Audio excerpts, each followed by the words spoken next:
So, last session, the avant garde descended into Bastion looking for information on Belric's sudden appearance of a father, once again, who he thought was once long dead, leading you back to the old house in which Belric grew up in. You met his father, a shadow of his former self.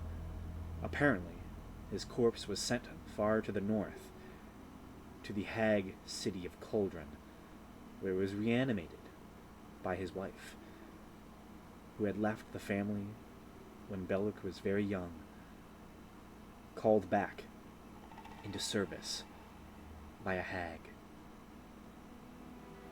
Now, Belric's mom's life is threatened due to your actions earlier in the Cult Cliffs. These hags had allied themselves with Val Gadamine, and before that, Resh Kaval. They've learned a lot about your adventures and your trips. And if they learn Belric's ties, well, it does not look good for Belric's mother. You had a single meeting with one of these great hags of the city of Cauldron. Disguised, you were able to pass off as newcomers, friends even.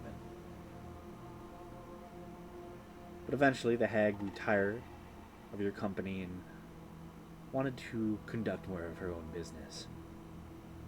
Sending you shuffling out the door, her walking, moving home shambled into the muck of the swamp that she dwells in, disappearing behind foliage and fog. You now walk through the easternmost section of Cauldron on creaky wooden planks in a strange shantytown. Many undead stare and look at you in awe and confusion as you walk through the space, formulating any plans you so wish. You're allowed to have hushed conversations, but just know you are a grand sight. That's where we begin today's session.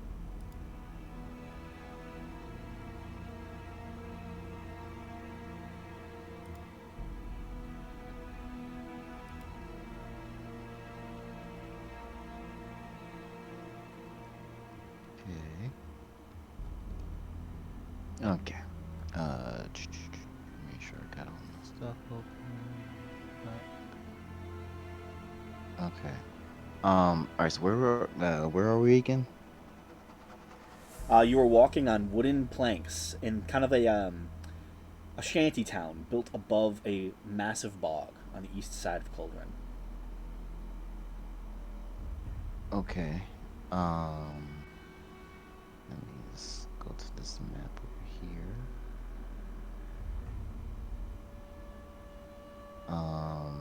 And we are going to meet up with the hag tomorrow. She invited us, but like, Yeah, that is a possibility. She is spending the rest of the day, presumably casting Legend Lore on Belric. No, sorry, Gamesh at the moment, leaving Belric to be the last one she casts Legend Lore on. You can wait for them, or you can figure out other things you might want to do and how to deal with these hags. Okay. Is Seer. mm-hmm. What school of magic is legend lore? No, do I assume I know that. Um, Cast it. yeah, it's divination magic. Yeah, divination, why? Alright then. She's not gonna find out much about me then. Oh, Right. and I pull out the amulet about about detection and location. You're right. You're welcome. All right. Wait, how'd she find out about me?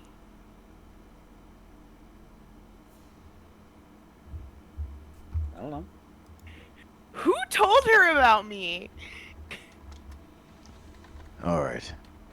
Or is it because of this fucking Baba Yaga shit?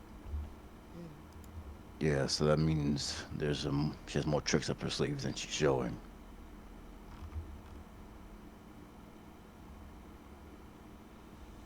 Yeah. All right. Ugh. And Belric's mom is with that hag right now. Mm-hmm. She seems to be an assistant.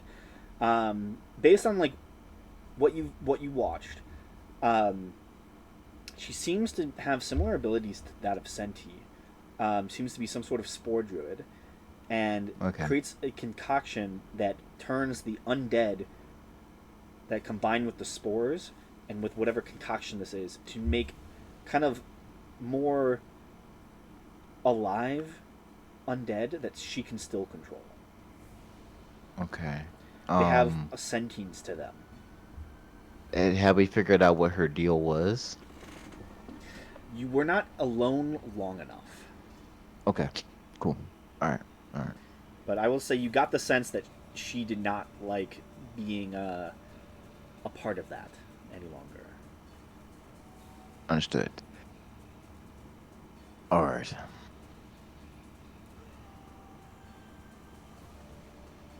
So there's two more hags.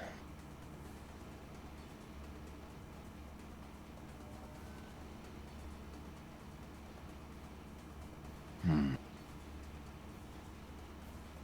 Oh, which one of them was trapped in the Tower of Midas? That was the sister of the hag you just talked to. Okay, so she's not one of the hags here in this coven. No, she seems to be. Okay. I'll say based on what you saw, probably another dusk hag, or a similar like Another- dream-like hag, one that has We have to kill her portents of too. future. I'll add her to the list. Okay. So wait, was the one we just talked to Sunzen? No, you do not have the name for the one you just talked to. I don't think you asked. Oh, all right. That's fine. She just Alright. mentioned in passing Susan and Okay. Irma. Dusk hag. Then another one. Sister. Okay. All right. We probably don't want to go in guns a blazing because we don't know how that could affect Belwart's mom. Um.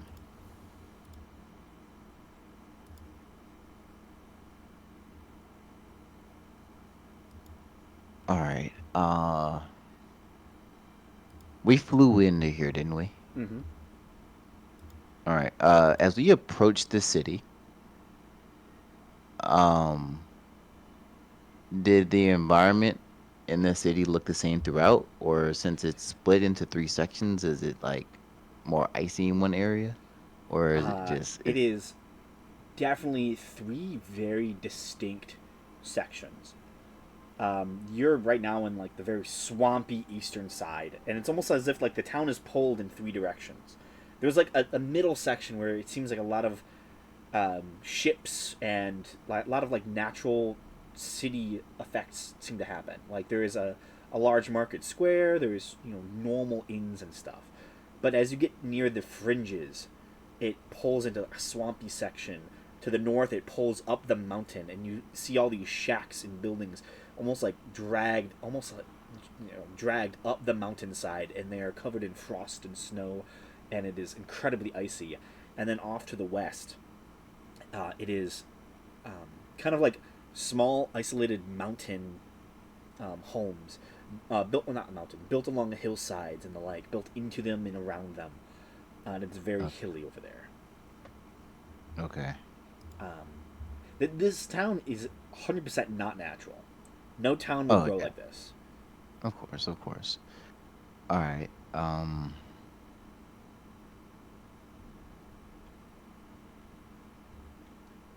So we met this hag. Was she hostile when we first met her, or she was just No, surprised? she was very nice. Okay. Okay. All right. All right. Um.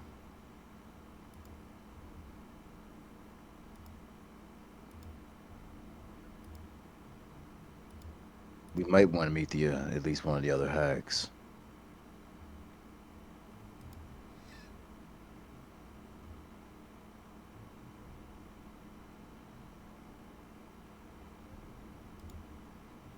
Um. If we do, we might be able to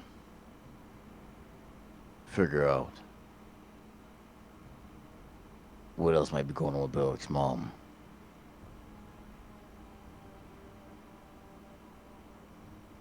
What do we know about hag covenants? Covenants. Based on old information you have, hags and coverings are typically stronger than they are individually. They get access to stronger magics when kind of unified in a goal. But break them apart, kill one of the hags, and they'll probably be weaker. But they will know. Okay. You've never seen a hag coven of multiple types before, I don't believe. I don't think so. And especially so far apart. Um, the fact that they've split a city is. You get the sense they might not come to each other's rescue all that quickly, if they would at all. Okay. All right. All right.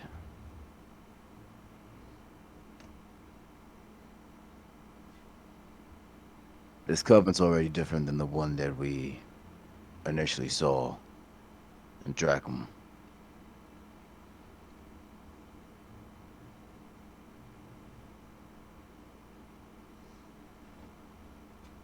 I'm assuming the Habs are like a different species, and they're a lot further apart.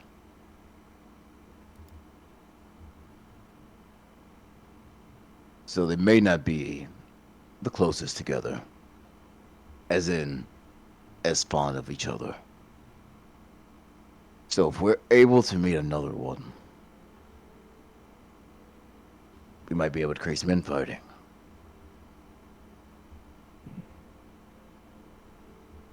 It's worth a shot. Um, I guess just worst case scenario, I teleport us home. All right, yeah, because yeah, because she shouldn't know about Beric's mom's connection to us yet. So, Yeah. all right. Um, So everyone stay within 10 feet of me if we want to make a quick escape.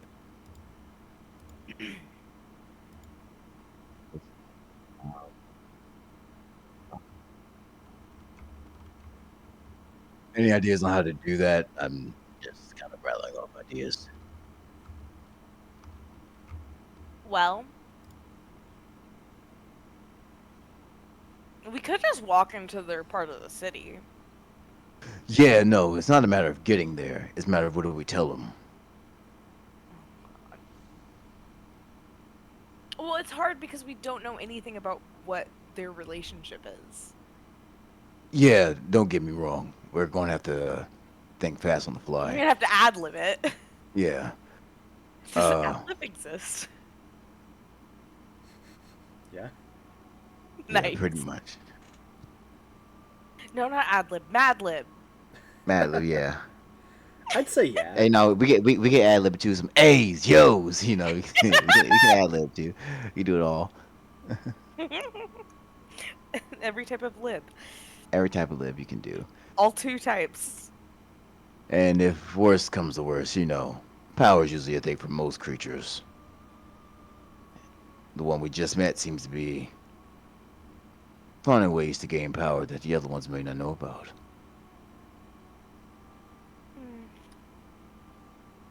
Yeah, we could reveal that she's casting Legend Lore. But it's like you said, we're gonna have to meet them first. We can really gauge their Okay. reaction. Because all we really have about her is her casting Legend Lore and her improved undead. Yeah. All right. So which one should we go to? The ice one or the hilly one?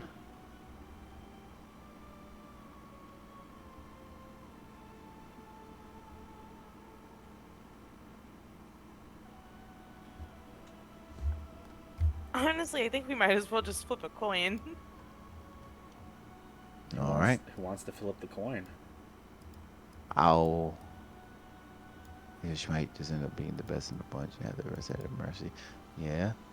I'll pull out a gold piece and hit it up with the old flippity do. Um, Which one's which? odds heads, evens tails. Okay. Whose heads? Ice. Oh, there you go. So it's like Sorry. evens or tails, No, no. so you're Evens, going to the yeah. hill? So we're going to the hills. Okay. I'm glad we don't have to deal with the cold. Yeah, honestly, that was the commercial thing too. You didn't want to deal with the cold right now. We've had enough of it. Yeah, we've been there enough. Maybe Okay. a vacation spot. That's about it. I guess we just walk into the hill hags Yeah. area. You begin to walk through the city of Cauldron, passing through the center of the city. At moments, it feels almost normal, but there is still that faint uneasiness that you all get throughout the entirety of the city. The undead seem to fade once you leave the swamp. The moist air turns to biting cold and chill, and then fades into a, again, kind of moist but different sort of air. Soon you find yourselves going up small inclines regularly. The trees here are old and gnarled and tall and imposing. You hear, as you begin to ascend the hills around here, what sounds like crying nearby.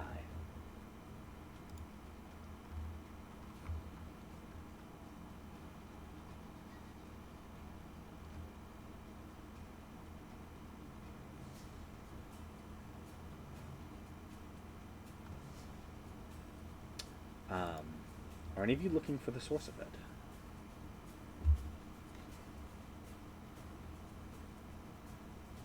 I guess I'll look out for one. Oh, okay. Okay. Make a perception check.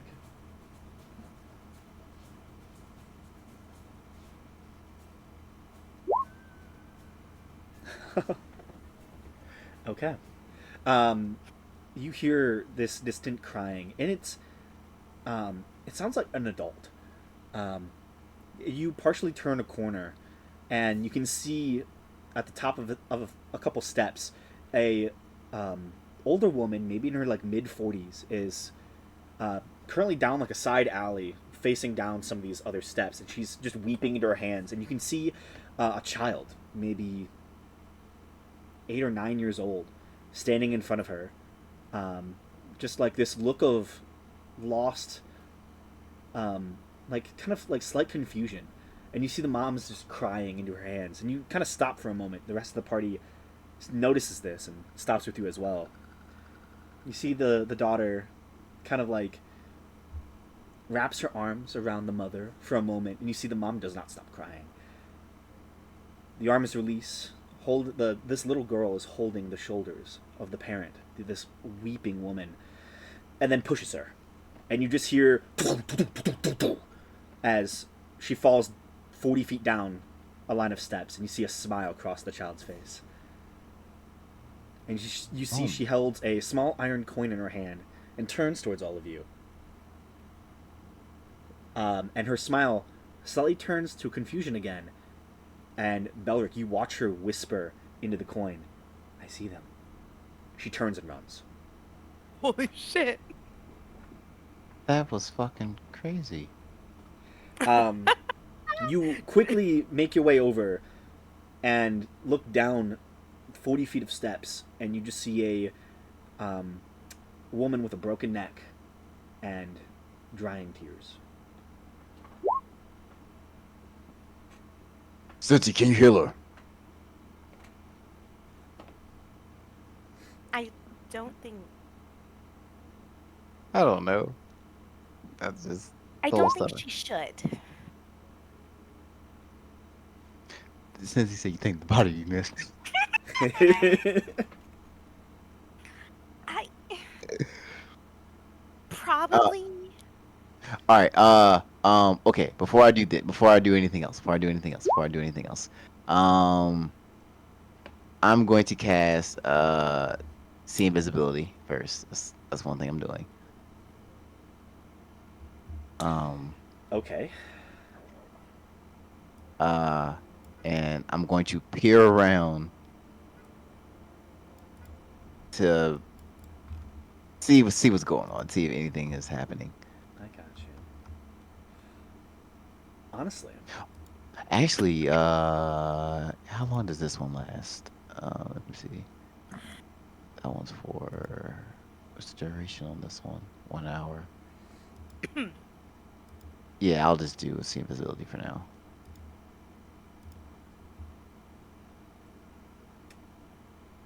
okay. Make a perception check. Mm.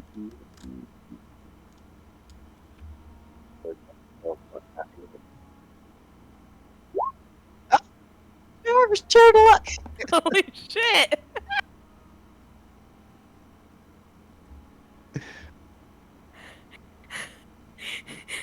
You guys are seeing everything. Everything. We've been to Bastion. We got all our energy Yeah. recharged. You can't be weak now. Can't be weak now.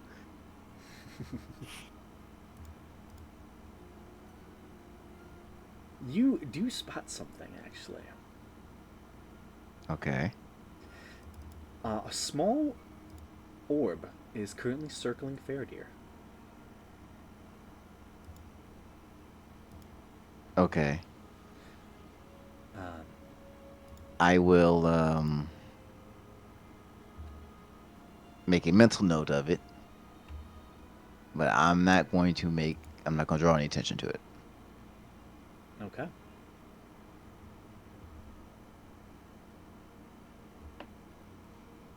All right.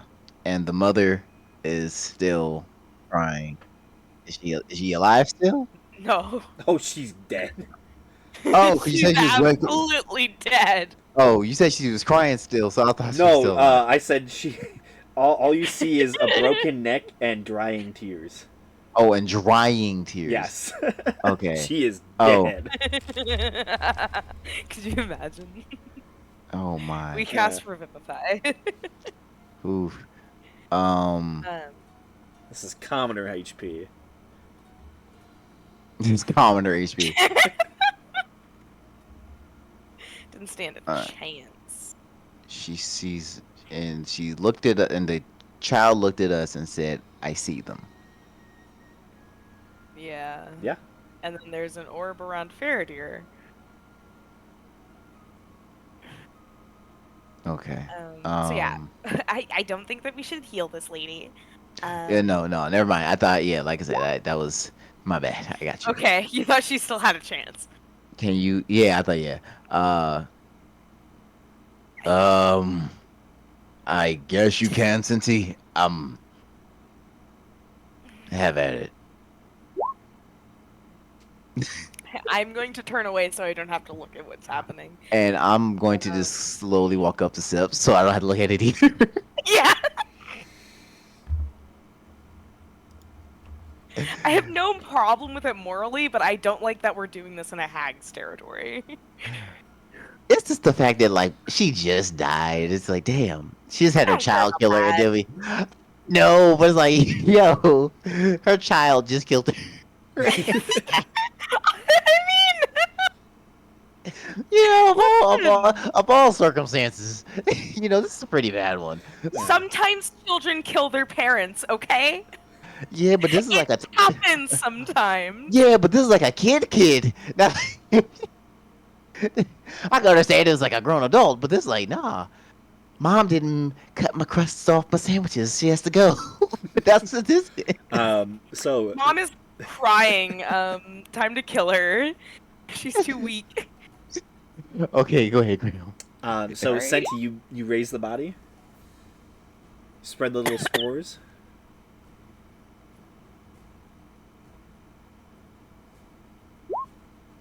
Okay. Just some Yeah. spores. Put some spores on the body. As you're doing that, you hear, What are you doing?" And you just turn, and you can see three, like, younger commoners, maybe about in their, like, mid-20s, just looking on with horror. Have you ever heard of minding your business? She did it again, didn't she? The little girl. I don't know how we can punish her. She burned her father alive.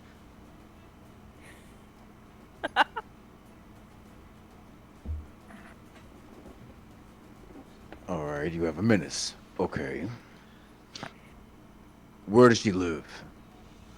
The young commoner man kind of points kind of up the hill. 2 streets up, to the right, you'll see the burned cottage.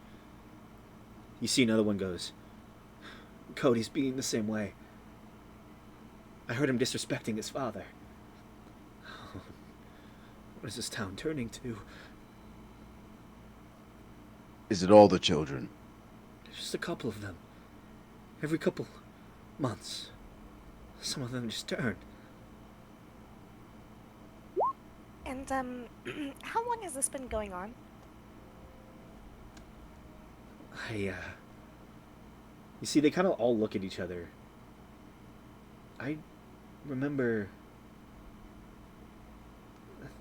Didn't we grow up with one? A couple, actually. No, it was 3. Has this just been happening our whole lives? Oh no.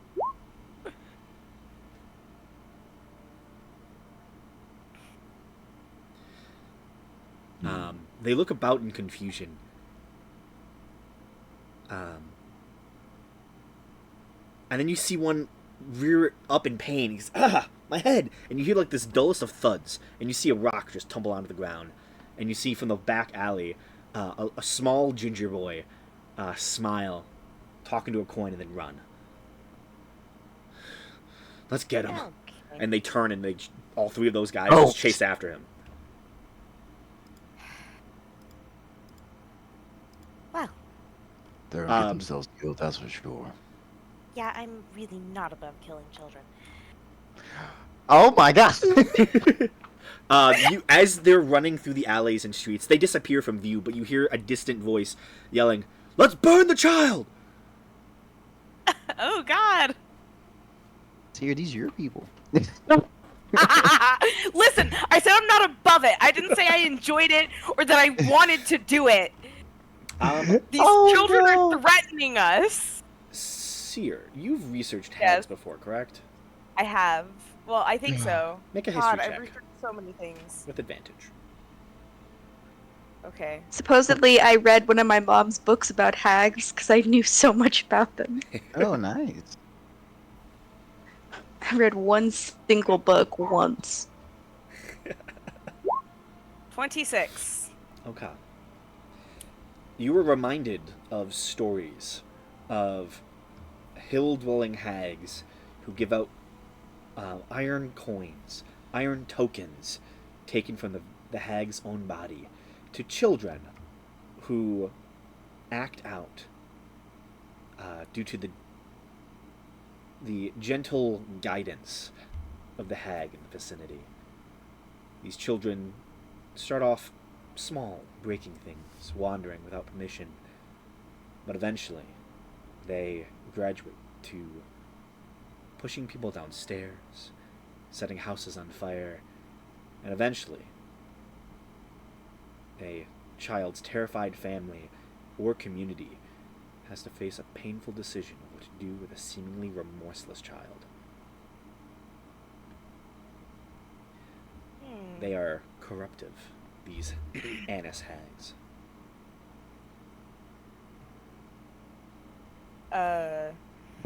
Cool. Is there like a quiet corner that I can take the party to? Yeah.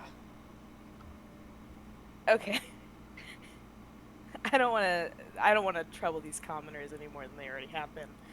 I'm just gonna go ahead and let them know, like, hey, what's going on with these children is hag shit.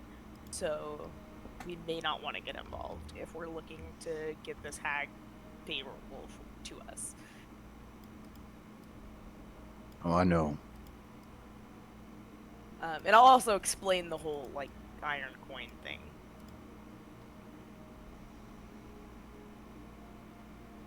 So they're talking to the hag. Well, then let it and they're be. talking to their thing, so. Okay. Is everyone on board with letting it be, or are some of you opposed to them, I guess, burning a child?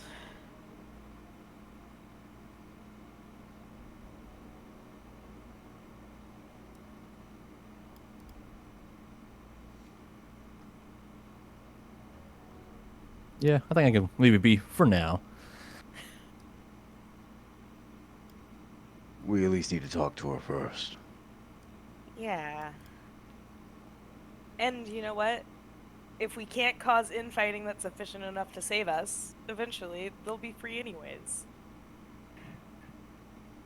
Hopefully, unless we fail.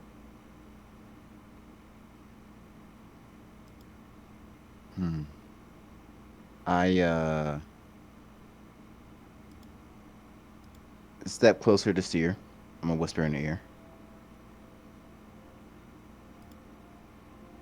There's some type of divination orb around Faraday.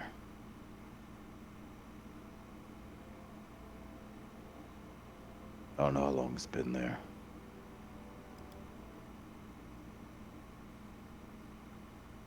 Seer's just gonna nod. All right.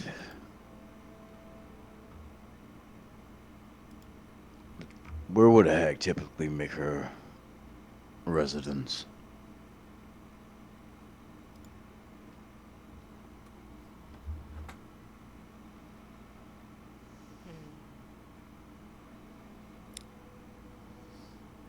I don't know, but it doesn't sound like she's in town. I mean, she could be. Well, we know her name, don't we? We can just ask where Irma lives. Yeah. Maybe we can catch them before they burn the kid. Yeah, maybe we can find someone and be like, hey, do you know where a lady named Irma lives? Do you do that? Do you ask? I mean, We can do that. yeah, sure. It's just nothing. Okay. Make a persuasion check. As you walk up to a random individual who looks worried and nervous, just in general, and then you approach them. And they are taken aback with your brazen activity. Calm demeanor. 25. You looking for Irma? Can I ask why, or?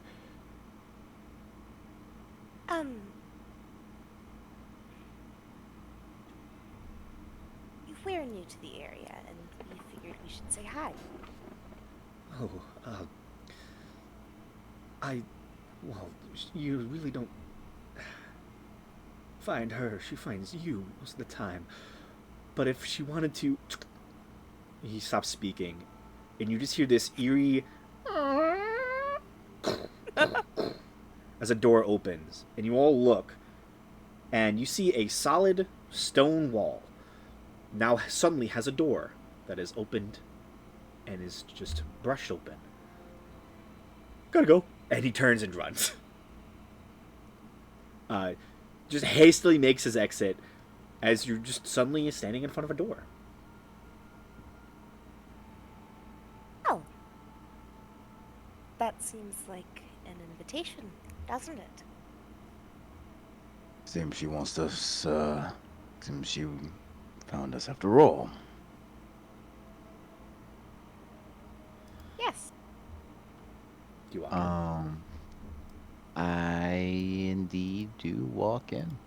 Yeah, I'll walk in, but only after someone else goes first. Yeah, I'll go first. You step in, and immediately you have to squint and close your eyes for a moment, as the change in lighting is drastic. No longer are you in an above-ground cityscape, or even a house. You suddenly find yourselves in a dark, dimly lit cave. Small speckles of light in the distance look like some bioluminescent fungus, and a roaring fire with vines currently stretched out to meet it. You can see a cave walls line all the way to the back of the chamber, and then curve around towards a dimly lit hovel built in the edge of this fairly substantial cave system of sorts. In the middle of the room, there is a large, deep recess that descends probably 60 feet towards some darkly gloom-filled, gross-looking water, stagnant and festering. Standing above it are two cages, each one slightly bigger than the last, hanging from the ceiling. Currently, it is difficult to see if they are occupied. As you all step in, you hear a creak from the back of the chamber as you watch as the hovel's windows open, creating an inviting light as the door swings open as well. "Hello, dearies. Please come in." It echoes across the rocky chamber. Yeah, I'll, I guess we come in. I'll take the invite. You traverse down into this cave system, descending further and further. Soon you get in line with the two cages, and do realize that only one of them is currently occupied. You can see a thin, gaunt man with a massive brownish-red beard. He looks like he's been in this cage for a very, very long time. You see two legs are currently sticking out, and he's just kicking them wildly towards the hut's direction. And as you begin to walk along his left side, doesn't even seem to pay you any mind, just slowly kicking within the cage. Suddenly you watch it begins to spin, ever so slightly. Not really his doing, but it just seems to slowly rotate. And as it does, you see his eyes reach all of you, and then you realize he has no eyes. Just absent-mindedly kicking, swaying his legs in whatever air and breeze are in this dank chamber.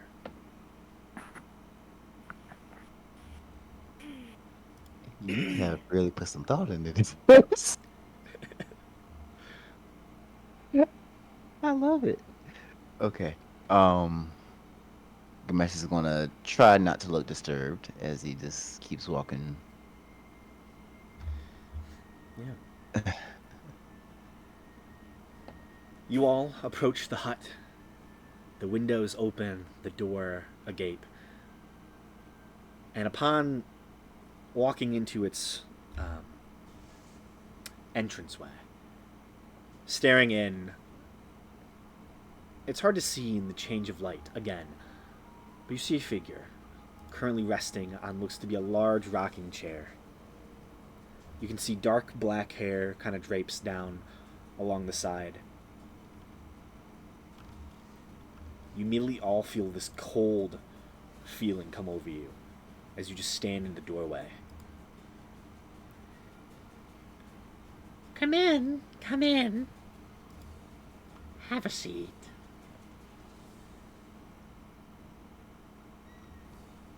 I'll enter. I will follow. Same. It's warm and comfortable within the hag's little hovel. Upon passing the large rocking chair into view, you see the head turns, and almost all of you immediately kind of retract, afraid of what she might look like. But all you see is a very beautiful older woman. You can see some semblance of the hair has turned slightly gray at parts, but you can still see the beauty that was once on this person's face. You see a soft smile with some stained teeth, but generally you can see at one point this person was probably fairly pretty, popular even in the town. And she just smiles towards all of you. Come in, have a seat.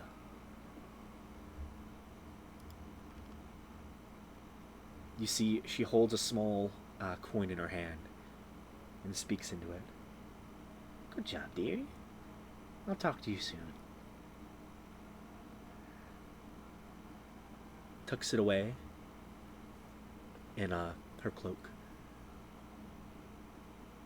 Yeah. So, you've all been talking. You wanted to meet me. I love that. How can this old lady help all of you?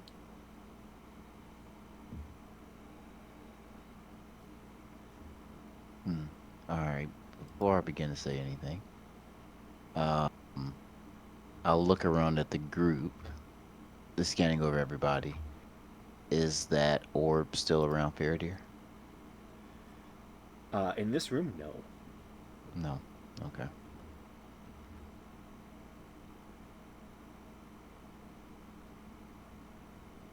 We're, here seeking information.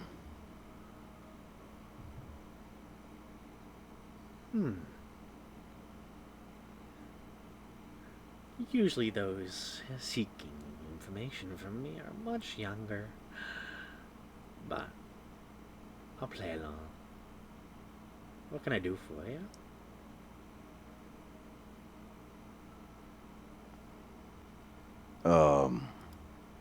This pertains to, one of your sisters, I suppose, would be the right term.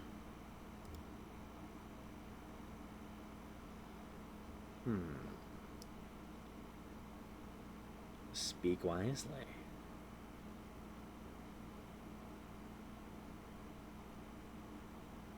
Even She, sorry. oh, go ahead. I was just gonna say, she would say, "You've intrigued me, but maybe not in the way you would hope." I could understand that. This could seem very hostile, depending. But she seems to have made a deal. She has an assistant. That she does.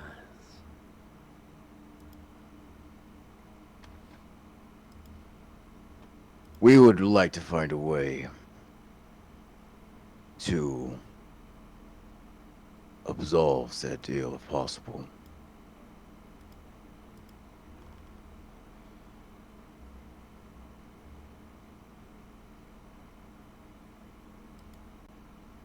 And you come to me. You invoke my name. I like this.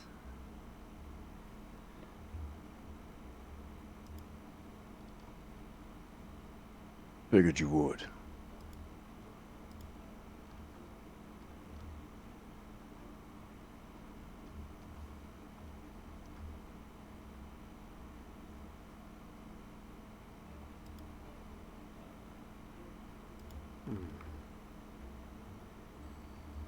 It won't be easy. And I'll need something in return. I'm sure you would.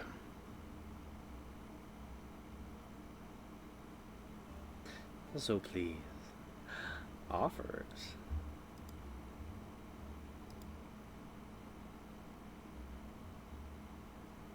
What do you have?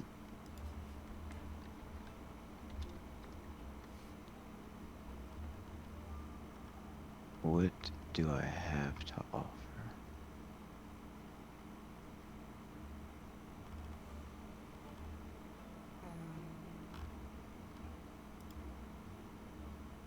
She's not gonna want something simple. Is there any information we might have that she would be interested in? I do have some bits of information. I don't know if she'd be interested in the ones I have. Let me see what. Let me check something really fast. I have. Damn.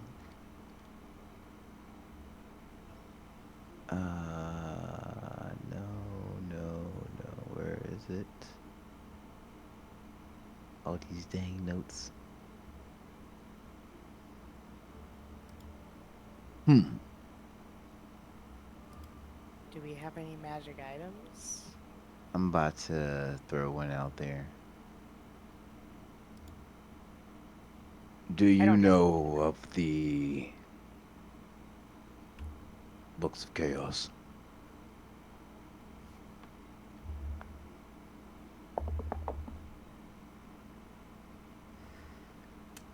Her eyes alight for a moment. I've heard.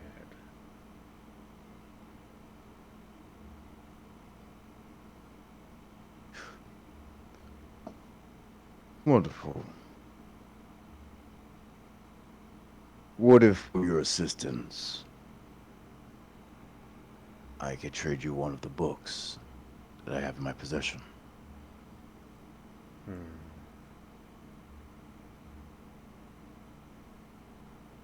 Interesting. I was hoping for something a bit more delicious. But I am intrigued. Which one would you give me? I have access to the Queen's beauty.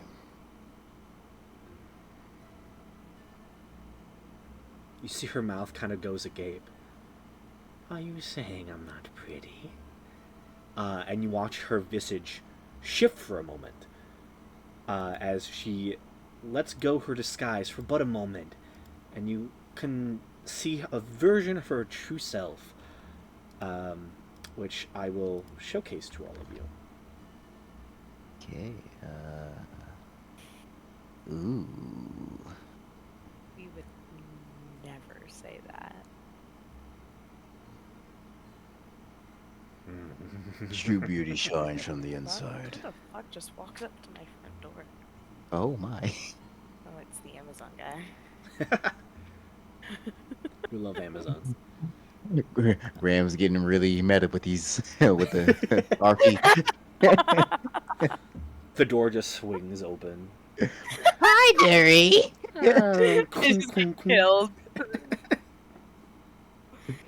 I want you all to make a deal with this one hag I brought to real life. Yeah. She's gonna kill one of you. I got this hag off the dark web. Single player off web.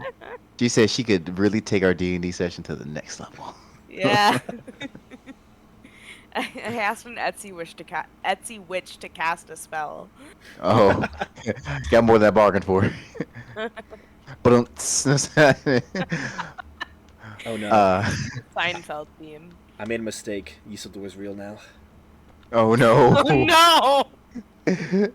Oh, we've lost everything. Everyone has lost. Yeah, that'd be really, really bad. Oh, yup. Oh, No one on Jesus. Earth can deal with 9th level spells. No one can. Even if you No. nuke him, he could still be alive as a clone in the other part of the world. He's You gonna can just nuke. teleport away. He's gonna nuke people. Yeah. Yeah. Like a meteor dropping is a really devastating thing to happen. Hmm. Yeah, I know, it's bad. Oh, a meteor swarm with real life physics. Yeah. You could power word kill, like... We all have commoner stats. Yeah. That's it. Nothing more. I know I have no more than maybe 2. Oh, that coup would be glorious though. Oh, the coup would be glorious, yeah. Yeah. Oh, the demons walking the earth. Oh my god, that'd be terrifying. I'm not ready. I would give up. I'm Hello. joining his side. My fellow Americans. Oh no! Not the my fellow Americans. Oh my god. Oh jeez. Goodness gracious.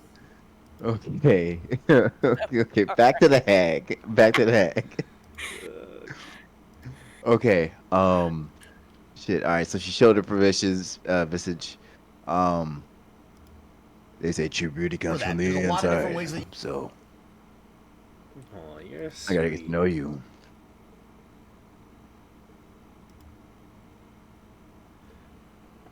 You're so sweet.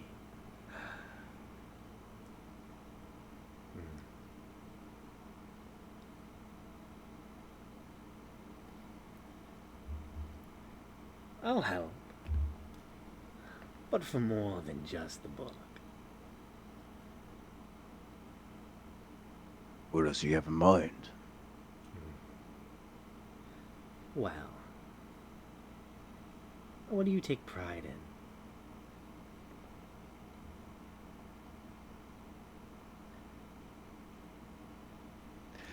Oh, that's a heavy ass question.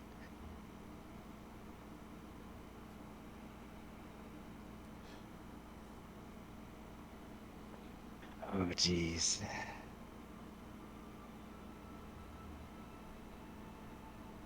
If anyone has any clever plans, they can throw those out there. I'm just kind of winging it. I mean, I thought we were gonna... I didn't know we were gonna be this direct. I didn't think she was gonna do it so easily. Hags love deals. I know, but I thought she was gonna be like, "Bitch, bad man." deals. They're always bad deals. I know monkey paws. So, what are you proud of that you're willing to never have again?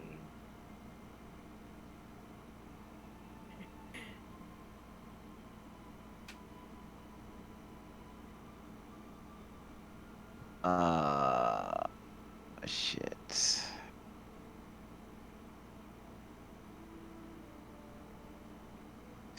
Damn.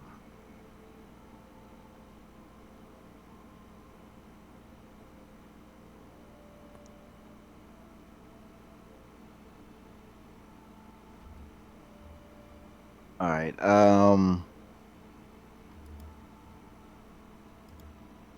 Yeah, I don't know. Damn. Let me let me see something here. Created or done. Purpose. I think this is the hack, so they're looking to take something from you. Yeah.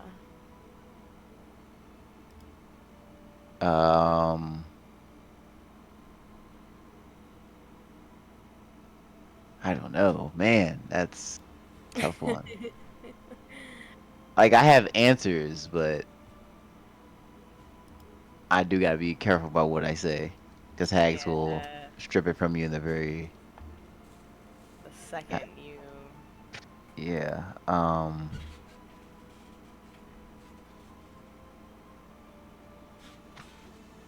Damn, I don't know.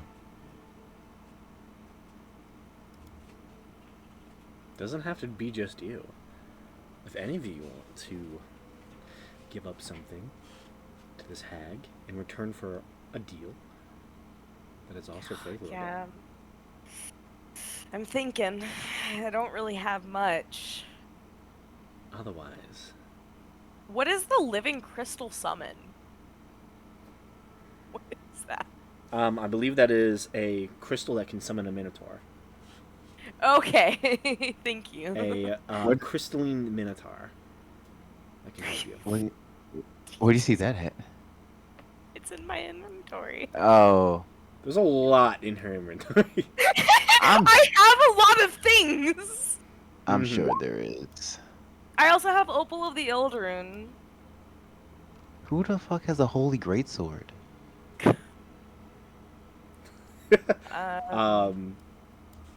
Belric. Yo,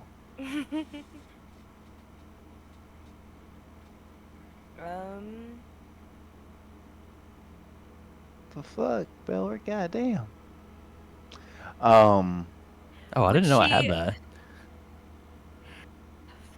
I don't think a living crystal summon is worth. Casually don't know you have a legendary sword.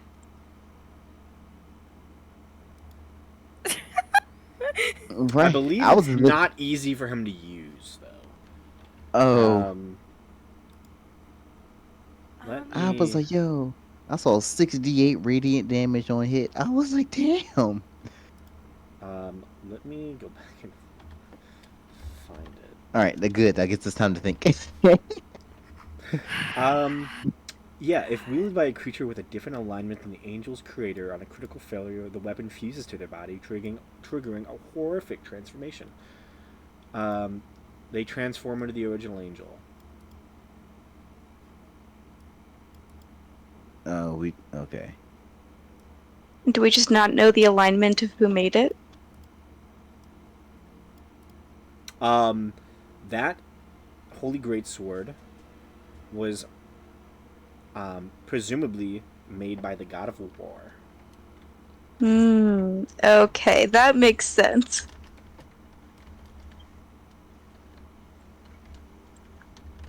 All right.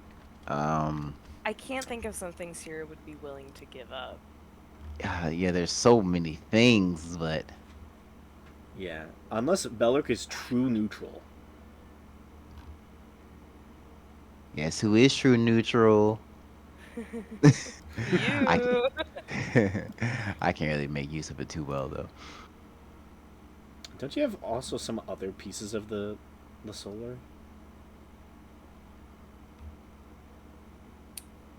Me or Belric? Any of you? I think technically you had more. I don't remember getting anything from the solar. I just remember getting a death. I know you have his blood. His blood acts as like healing potions, though. So you might not have tracked it as well. I see. What else do I have?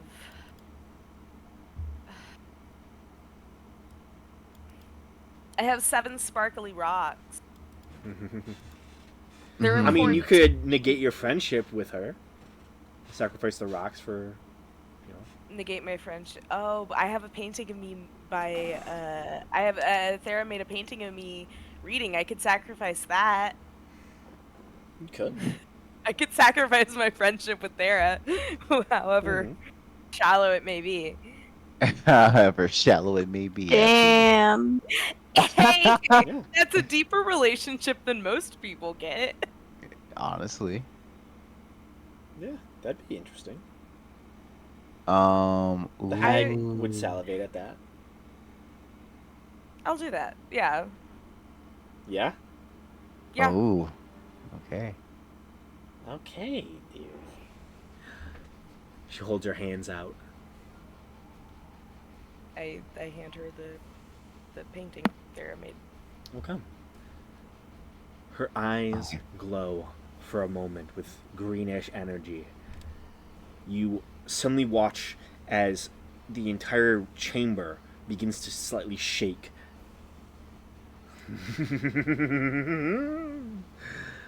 Wonderful. She takes the painting and sets it on her mantelpiece. Wow. I still expect the book as well. Looking towards you, Ganesh.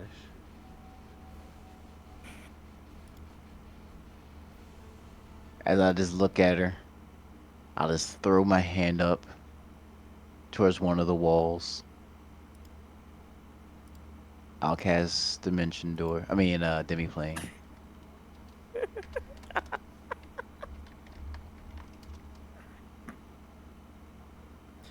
And I'll be right back. Okay.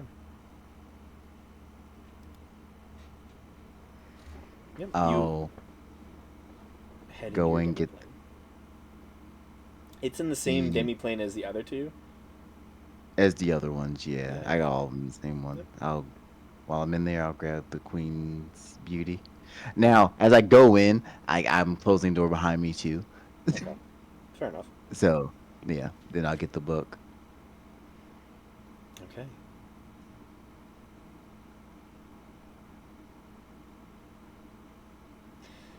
You And exit. then once I exit though, Siri, you think you can dispel that for me?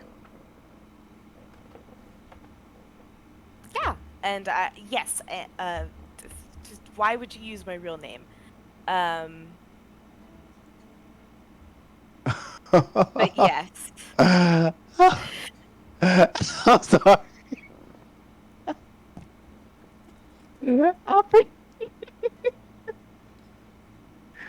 Damn. That was a Casually good one. doxes Seer. I know. As if it wasn't Like, obvious enough with the painting. I said I was sorry. that was my fault. I'm so sorry. Whatever. We can just kill her now.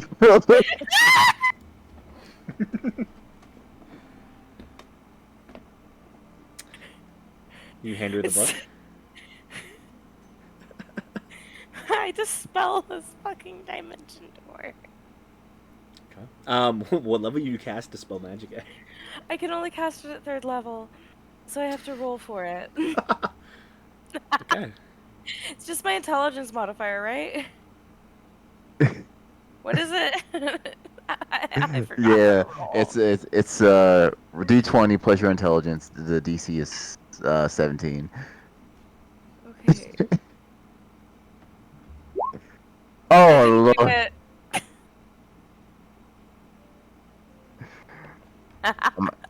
I might have to kill this lady.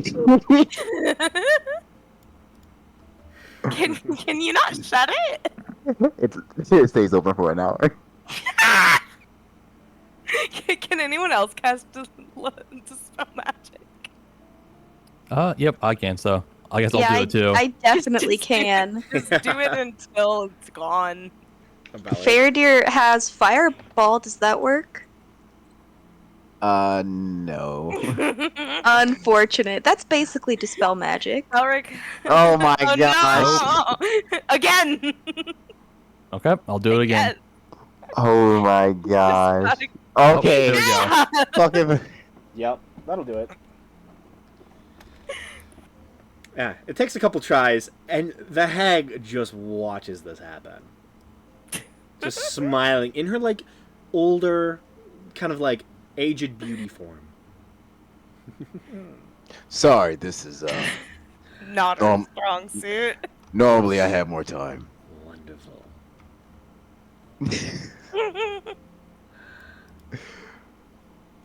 She holds out her fingers. And I hand over the Queen's Beauty. Tucks it into her robes. So, This is the evilest thing we've done. Oh I my honor gosh. ideals. We wish for her, a druid, to be released. Yeah. It'll be done.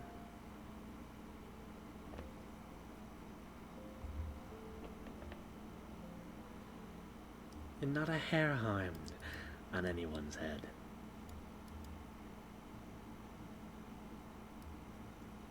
How lovely is that? She said not a hair harmed. Not a hair harmed on anyone's head. You cut it out for me. I don't know if that's Oh. me. That might be me. I feel like I'm cutting out today. I'm just Okay. I'm watching You have my been. Yeah, I've been watching my thing on Discord not pick up sometimes. Oh, Damn. alright. I don't know why. So no one gets hurt, basically. Yeah, supposedly no one's gonna be hurt. I don't believe that, but sure. I mean, And when is that gonna happen? well, as soon as I can. I have to have a little talk. But I swear to you, I'll uphold my deal theories. I always do.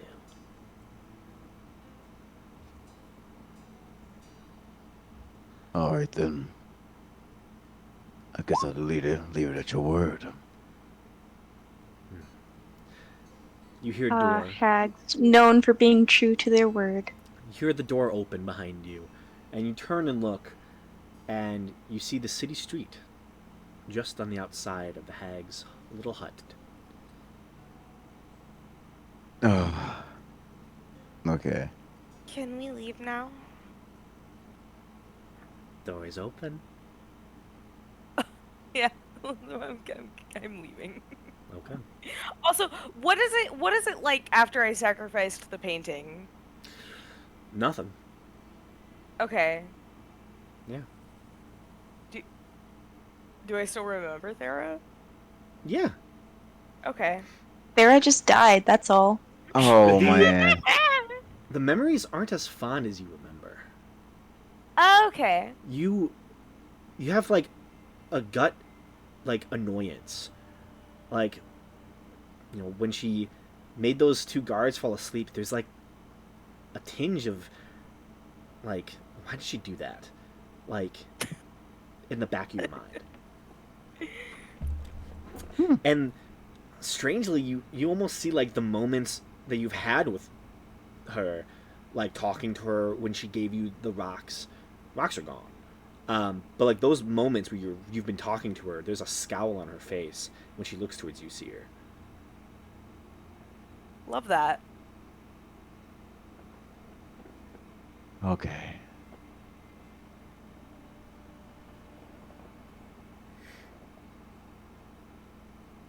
Yeah. But you walk out I can... the door. Sorry, Thera. When we sorry there.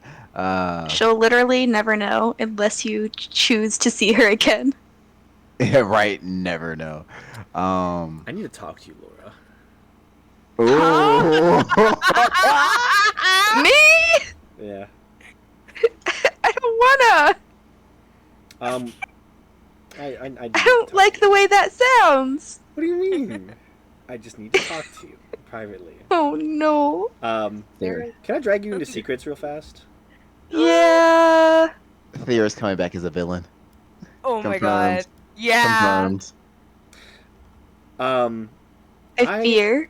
I don't know if you've been keeping track of Thera's levels, but can you please make Thera equal to your party level, please?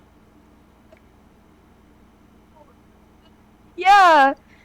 Yeah, for sure. I could do that. Thank you. She's level 7 right now. Yep, I think you're level 17. Okay. Yep. Just level her up, nothing else. Send me the character sheet as well. And It should still be in roll 20. oh, probably yeah. Then that'll work. Yeah, I'll just have to make her a new token because hers has disappeared from the world. Yeah, we probably deleted it at some point. All right. Yeah, I will. I'll get on that. Thank you. Make her a strong Uh-huh. hand, please. Okay. You I'll- got it. I'll drag you back now. All right.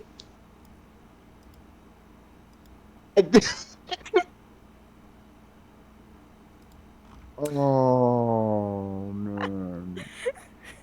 Well, to be fair, look, at least she still doesn't know your real name. Yeah, she doesn't know your name is Eunice. Yeah, but Isildur does, and she might know Isildur. Oh That's man. bad. That's bad for me. I can never use this disguise ever again. Oh jeez. Okay. All right.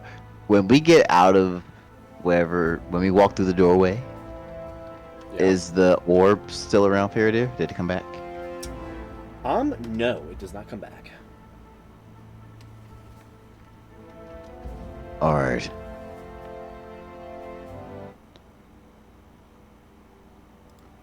Okay. The orb's gone. All right. Shall I teleport us to our house? Do you want to teleport back later? We do want to make sure we at least get Village Mall. Okay. Do we want to wind walk somewhere out into the countryside and have me erect a tower? We can do that. 'Cause I'm pretty sure we're still Windwalk should still be open for us. I don't think it's been that I long. think it lasts 8 hours. Will we still be under the effects of Windwalk? Graham? I would say. Let me redo my math. Yeah, you'd probably still have Windwalk. All right. Let's do that then. Yeah, let's, I will. How tall do you guys want this tower to be? Nah, that's up to you.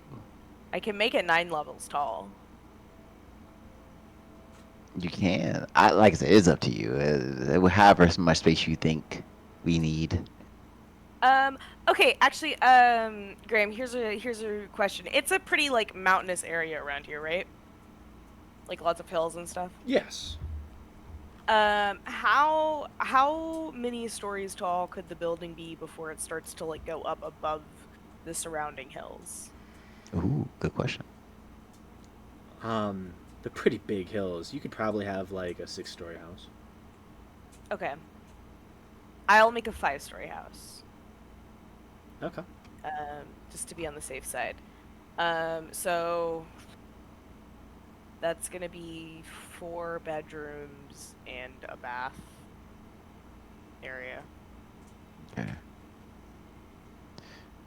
So what we usually have. The huge. Gotcha. Yeah. Our usual pop-up tower. You know what I'm saying? You know what's funny? I was just thinking about it. Like, the dimensions of the rooms were like 10 by 10. Faradir is having like the worst. I mean, she's got a solid 1.5 feet above her head. It's just like, man. She ended just up real is, low in like, those doors. In the wide direction, she's taken up a lot of space. Yeah, when she lays Yeah. down. Oh, in the wide, yeah. But hey, I can't spatially distort every summoning thing I do. Not yet. She grew up in a house built by gnomes, That's Yes. valid. So she's so she Your is one saving 100% grace. used to being in a small room. This is probably more comfortable for you than being in a big It room. feels like home. Yeah. She's used to being in a tiny room and also a room that's just too big. It's either a gnome room or a giant's room. There's no in between. There's no in between.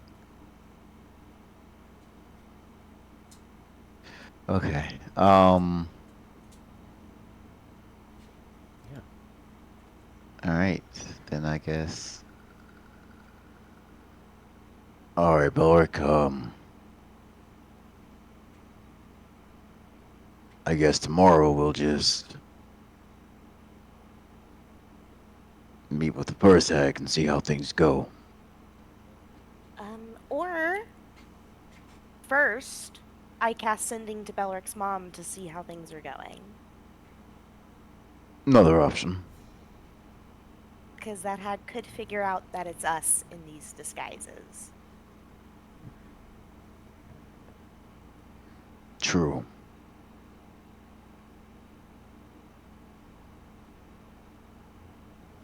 All right. Can you post the spell in chat, by the way, Seer? Oh, seeming? Yes. Oh no, the tower, please. Oh, yes. Fast.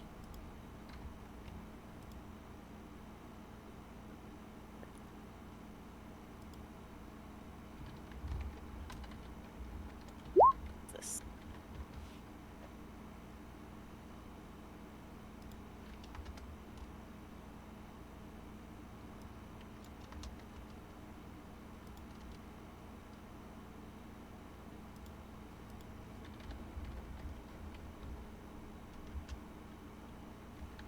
Okay.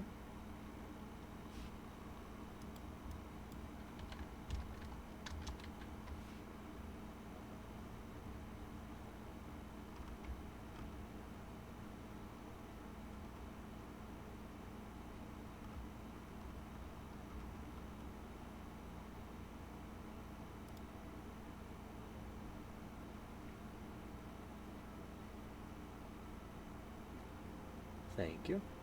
So you're sending a message? No. That was we were discussing what to do tomorrow. Oh, okay. Fair enough. So you all drift off towards sleep. I am gonna cast my fourth level. I have it. Your hound. Yeah, Good. my fourth level Fair hound enough. to guard the entrance.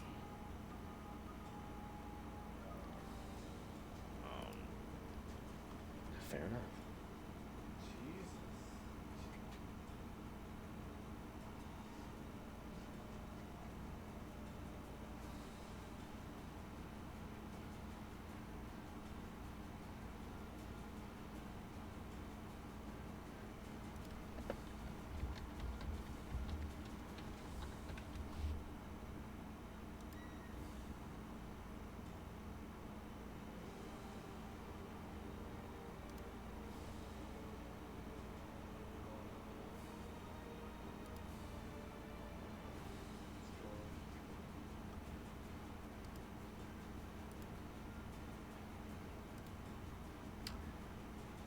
Okay.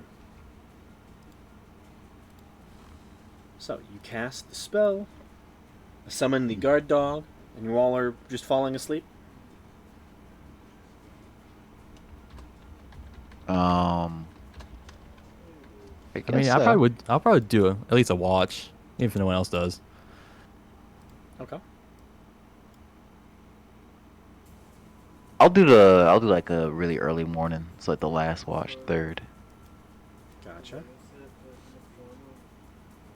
So we have a third watch from Gamesh. Belric, which watch do you want? I'll do the first one. First watch? Okay. Anyone for a second watch? I'll do it. Okay.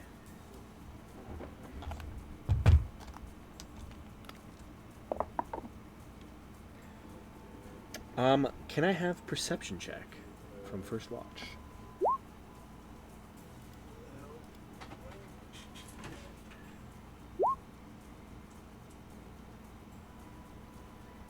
I mean, Senti can rest and like keep watch, so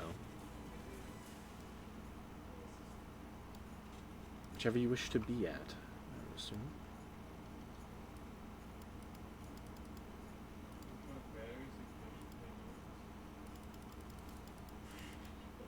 Which watch do you want, Senti?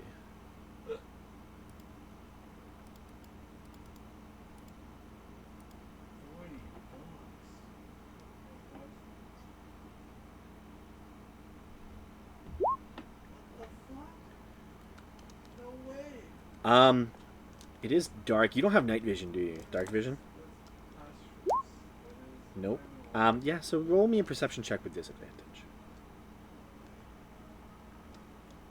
I like how I called it night vision.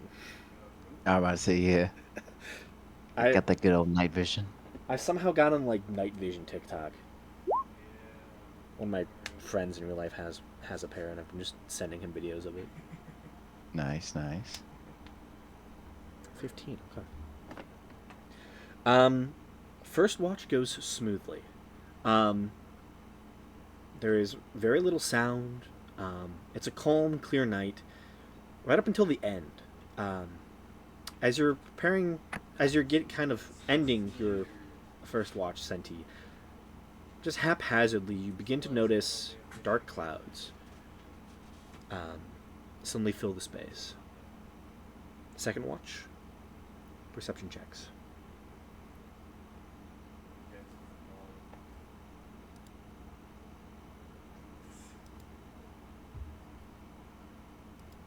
Oh, that's me. That is Faradir.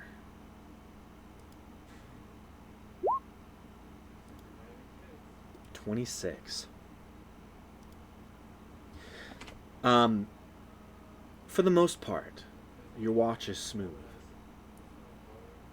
The only thing that does kind of put a hamper on it is the weather, actually.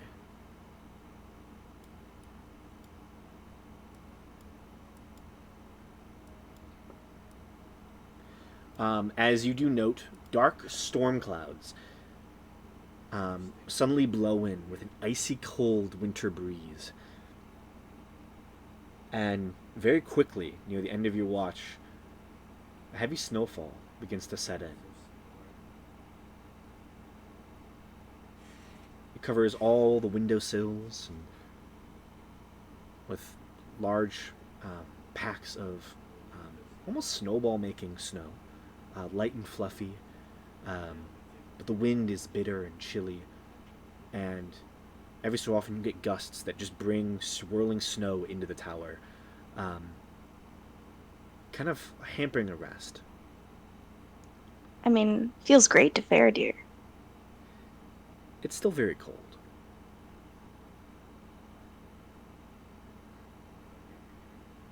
Last watch. Okay. Watching I shall do. Perception. Do and do.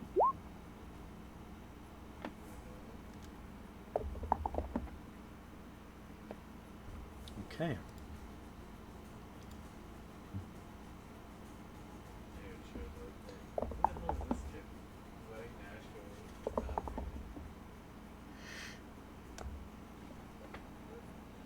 You get about an hour into your watch.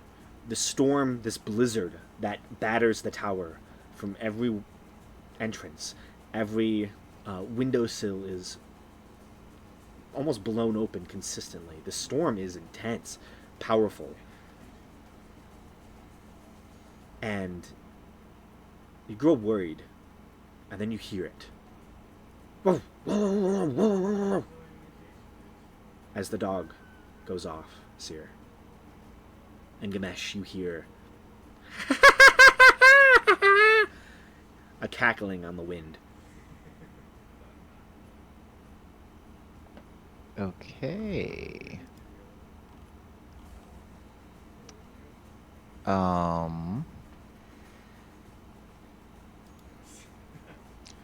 Hope you all heard that. As I start waking everyone up. Yeah, I am definitely up and moving down. Okay.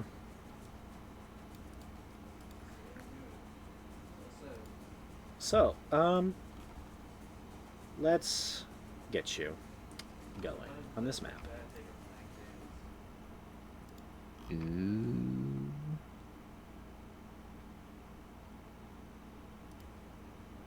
I believe I had all of you last here.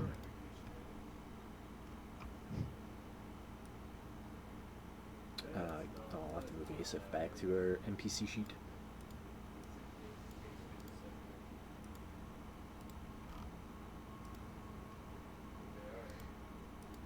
Paste.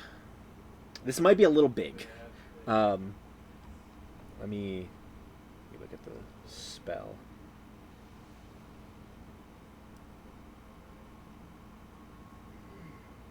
Has an area of up to 100 square feet per level.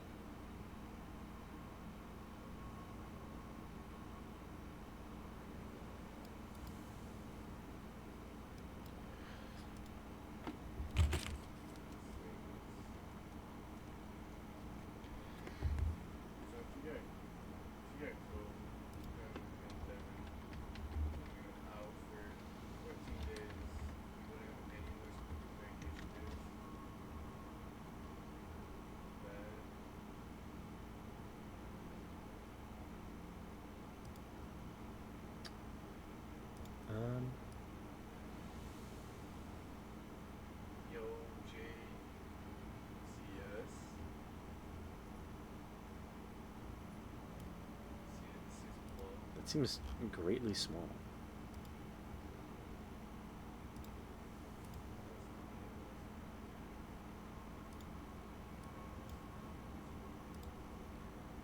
Oh well.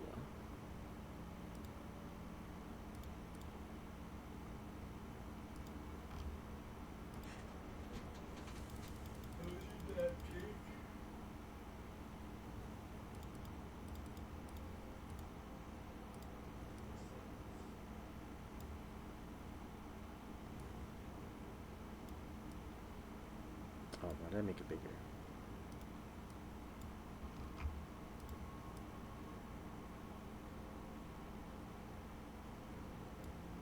Plus we'll do Ignite.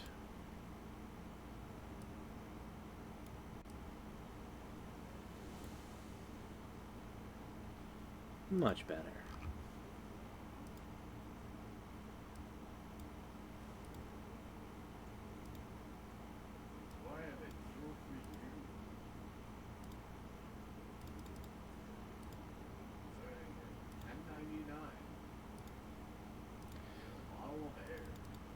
Oh, wrong map.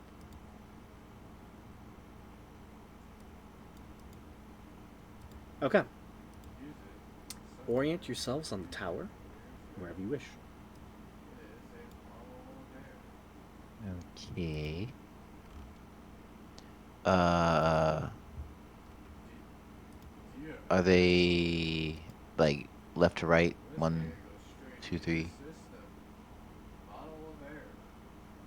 Which one's the first floor? The middle one is the first floor. Our middle one's the first. Mm-hmm.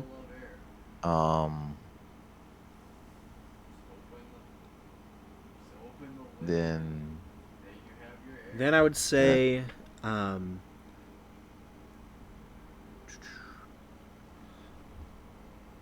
go clockwise for the rest of them. So second floor will be top right.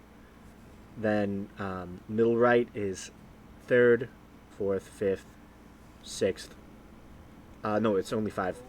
So ignore the top 2, I guess. ignore the top 2. Okay. Yeah, the left, middle, and then the top left. Wait, the left, middle, and the top left. All right, wait. Okay. So, 1, 2, 3, 4, 5. Yeah. Here, I'll Okay. find something to cover those other 2 up with. Then I'll just go ahead and be right there.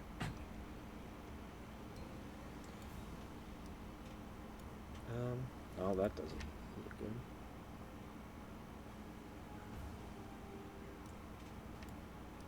There. Don't go into these 2.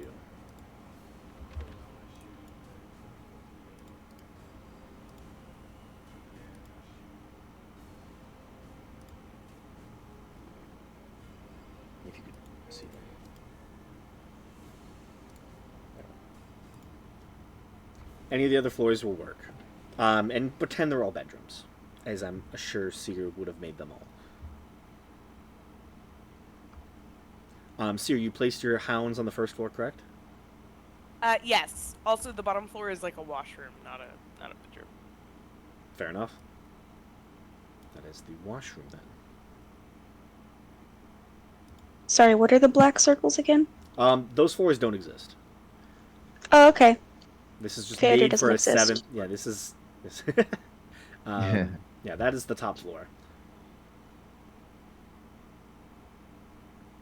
Let me do this.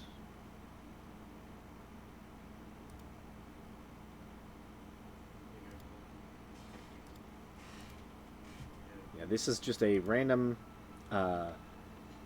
map of your spell that I've had for a couple years now. I think this is the first time we've ever actually used it.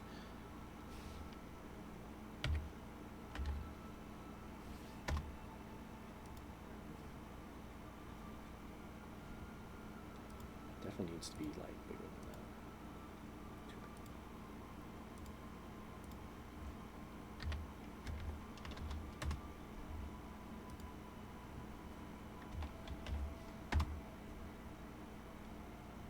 Oh.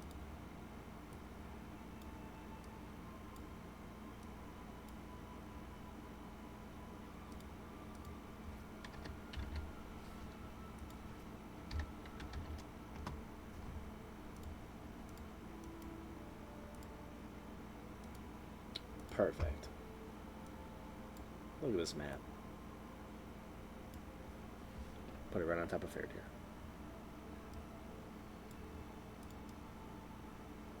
Thanks.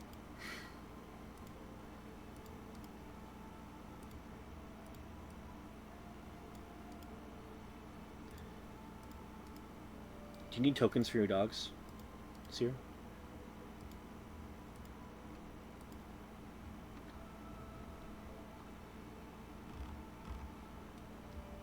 Is Seer there? Yes, I forgot I was on mute. Oh, you're fine. Do you need tokens for your dogs? Yeah. Yeah? Yeah. Gotcha.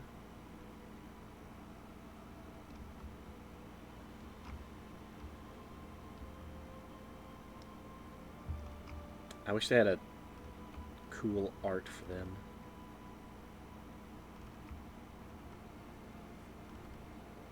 Yeah, they're just a hound. Yeah.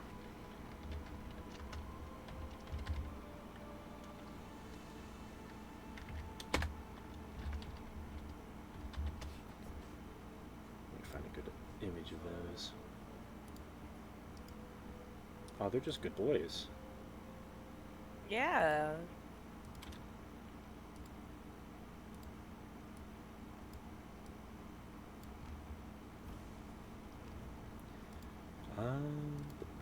Make that nice. What color do you want?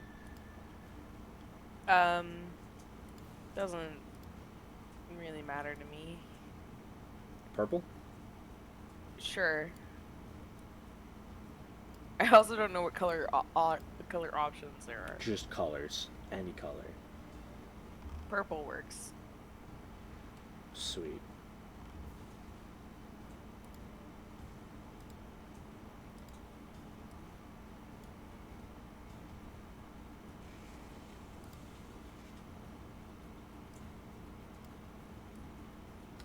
The dogs. Is it just one or? I just get one. Fair enough. You get one little faithful hound. Yeah,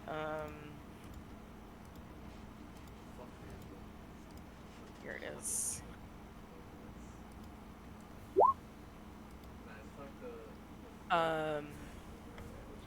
It is invisible to all creatures except for me, and it cannot be harmed. And if a creature gets within 5 feet of it, it can bite at it, but it also can't move. Understood.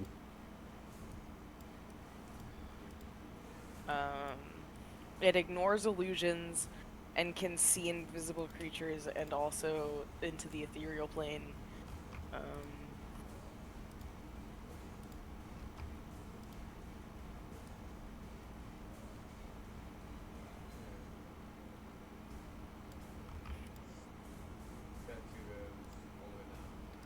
Do we Fair need to enough. roll initiative? Yes. That was something I needed to do. Let me do this. Excuse me, goddamn. Oh no, Mm, figured you're sleeping. You're the Uh-oh. top floor. You're spending like a minute just getting out of bed.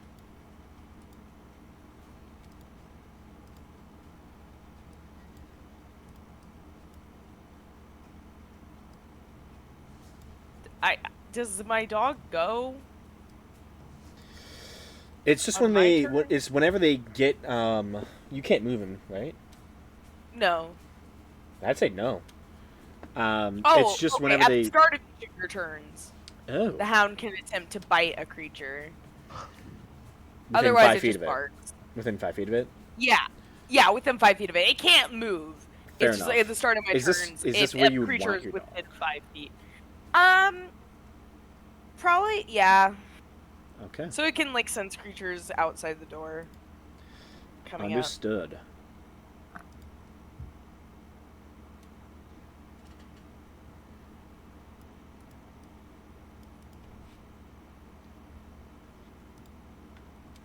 Understood. Okay. Then. Ooh, I'm gonna use the new die that I got for this initiative. If I can get it out. There we go.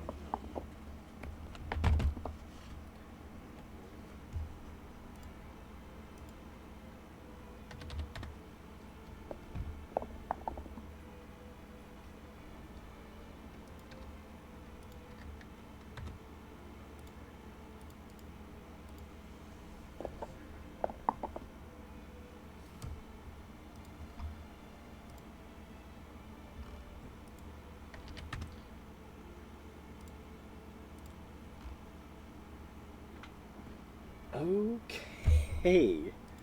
Interesting. Huh. I like the spread of this.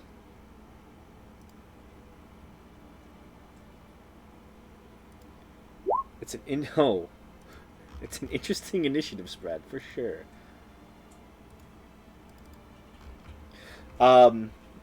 So, Gamesh, you hear the distant cackling on the wind, and Seer, you hear the dog go off. You're the first to react.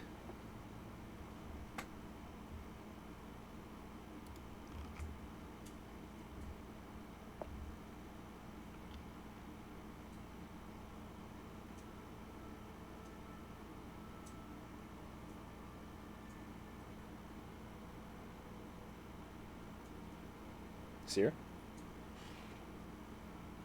Yeah, I guess I'll just go down a floor. Okay, I don't really want to be on the first floor. I got you. There are windows on every floor of your tower. Oh yeah, can I look out a window? Yeah. You go over to one of the windows. Yeah. Go ahead and make a perception check with disadvantage, Yeah. as it is blizzarding outside. 8. You look out, and all you see is many different shapes off in the blizzard, and you cannot entirely guess where it's coming from. Where you know what is approaching. What has the dog spooked? Well, I'll wait here and find out. I'm Okay. gonna step away from the windows. Understood.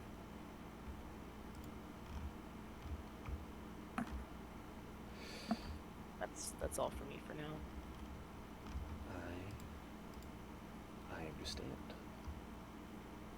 Oh wait. Hmm? This doesn't count as us having had a long rest, does it? Nope. Okay. You have Has not it finished been it. 8 hours since I last Since we last woke up, I assume it has. Yes. Okay, then this turn I will cast Mage Armor on myself again. Fair enough. I have that. Fair enough. And that's all from you. I got you.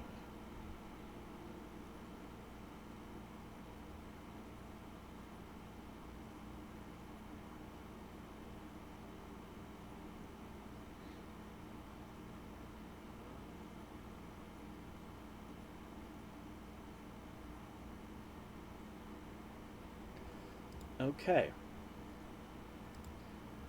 You hear Gamesh specifically. You hear the cackling once again. Kind of moves off, almost like it's spiraling around the tower at a distance, somewhat.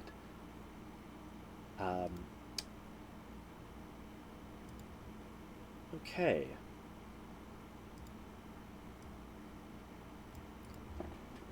Let's see here.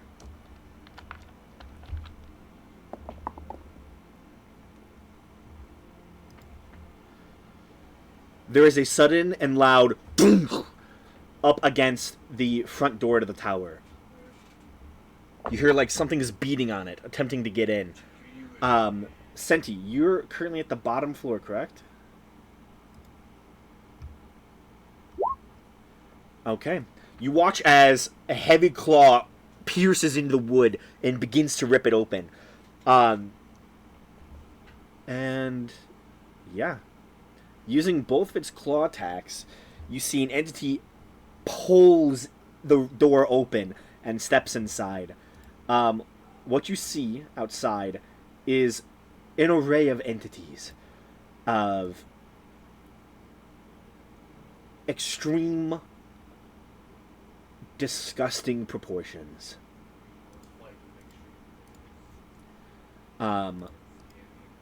They don't look right. Their mouths are agape. They have almost what looks to be webbed fingertips. Their jaws are elongated, hungry.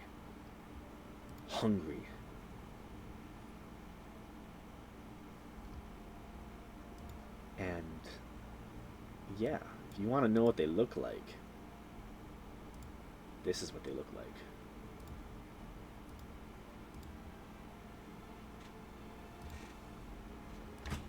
A little bit of that.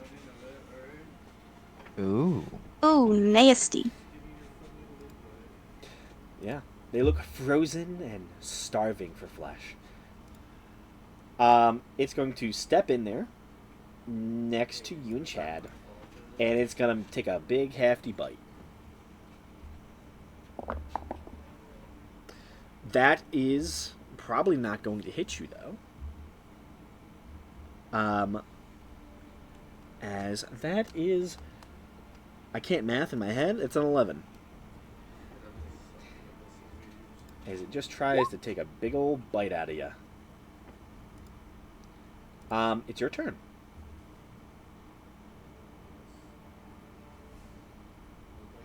Actually, roll me a d20, Senti.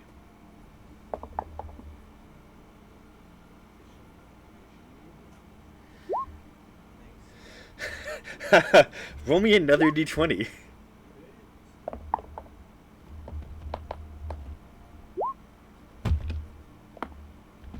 Okay, that time I won. We both just rolled nat ones for our second initiative. Because, in fact,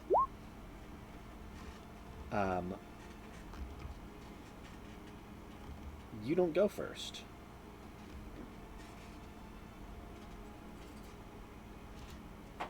Let me go to GM Lane real fast. There's a lot of you in this window. We'll do it here. You hear rustling of wind and the cackle get louder and louder. And Gamesh, you turn to your left side, out the window that Seer just looked out of, down towards the base of the tower. And all of a sudden you match eyes with an entity. You see a strange white-haired old crone with blue tinted skin, currently riding on a gnarled, old-looking broom with bells attached to it. She cackles in your direction, staring at you, as she casts a spell into the room. A hail of My- rock-hard ice pounds to the ground in a 20-foot radius. Yeah. She's going to cast Ice Storm into the room. Oh my. Okay. I need both you and Seer to make Dex saving throws. As Okay. this is the entity that you see. Dexterity save. Oh, lovely. It's Susan. That's Susan. I knew it. Both of you fail. Okay, then. Now we roll the dice. Why is Susan after us? You didn't come to her. Yeah, she's jealous. I thought about that. 14 bludgeoning damage. And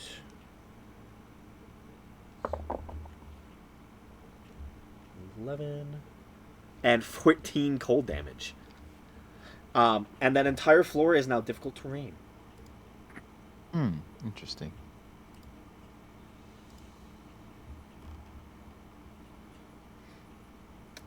And she then get this correct. Yup. She will fly the rest of her speed away, which is only to there. You watch she just casts the spell right into the open window and just cackles as she rides away on the broom. Is she trying to kill us, or is she just having fun? A little bit of both. It's both.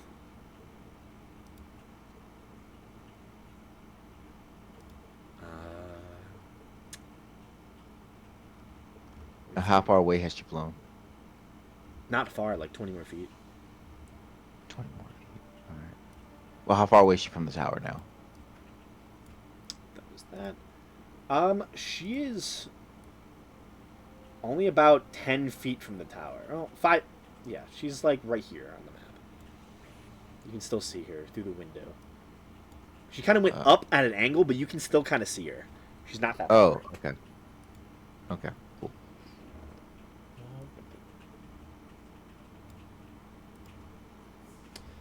Now it is Senti's go.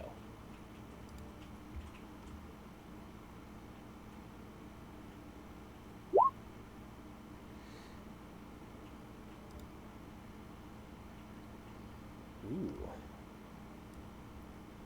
Where are you casting it? Here?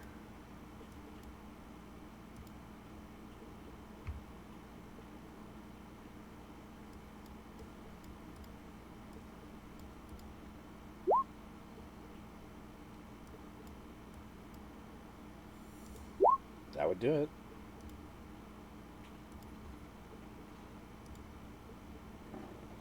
Okay.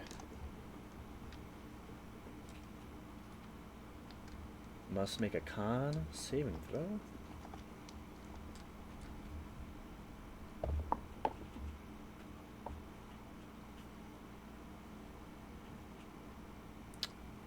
That is a 14 and a 6.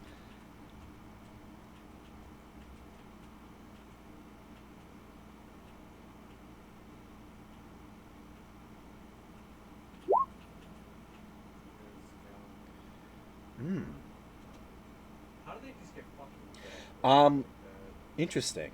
Okay.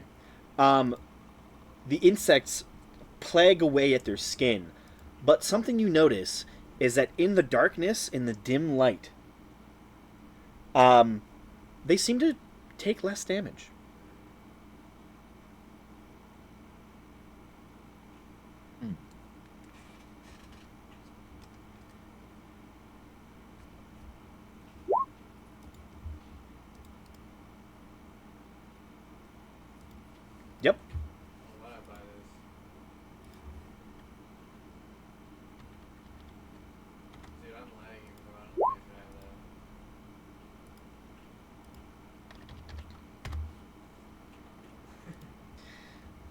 Yeah, it's kind of weird, but it's very cool.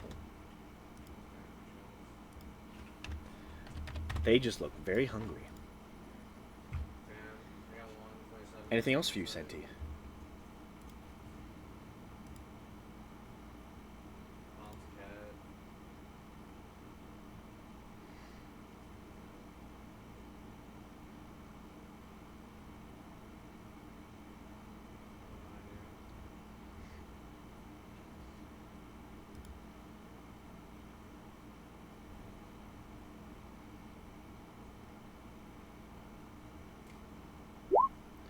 That's all? Okay. At the end of your turn, Susan's going to make a legendary action.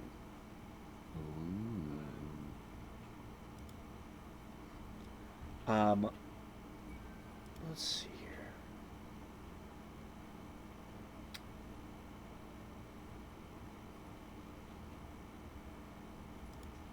At this point, you can only really see... Well, okay, let's see. So it's the second floor. And she went up kind of at an angle 20 feet.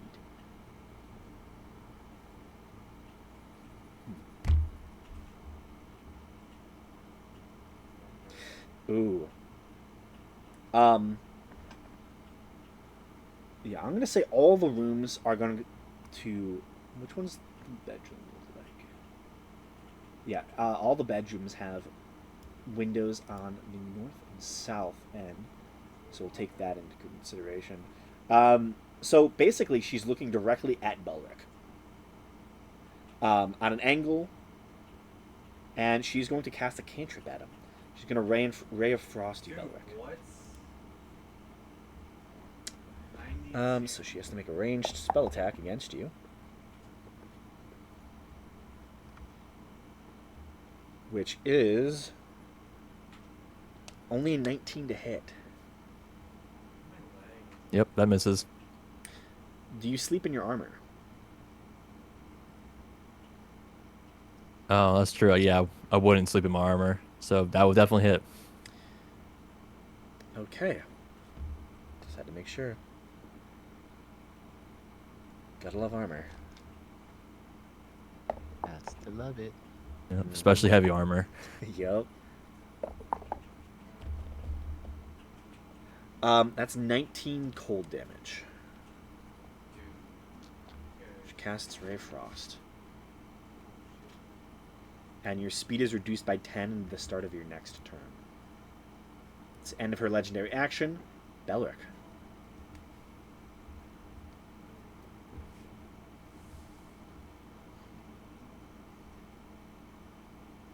I think I'll just start running down the stairs, trying to get to the first floor. Okay. Each floor is 10 feet. So you can probably get to the same floor as Gamesh and Seer. With your current movement, but then that floor is difficult terrain. Past that.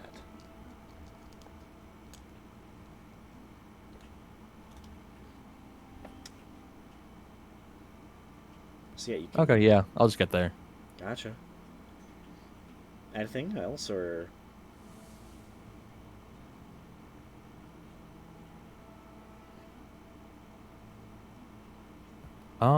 You know what? I'll dash down to the first floor.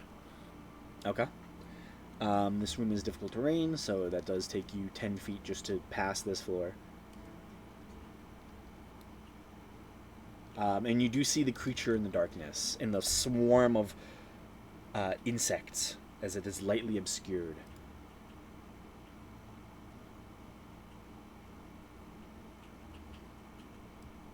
Yep, and then as a bonus action, I'll cast Shield of Faith on myself, and that'll be it for my turn.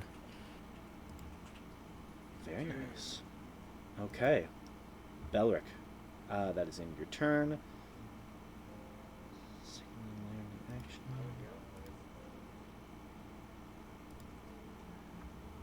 It'll be Gamesh. I'm just gonna save this. Alrighty. Give me one moment.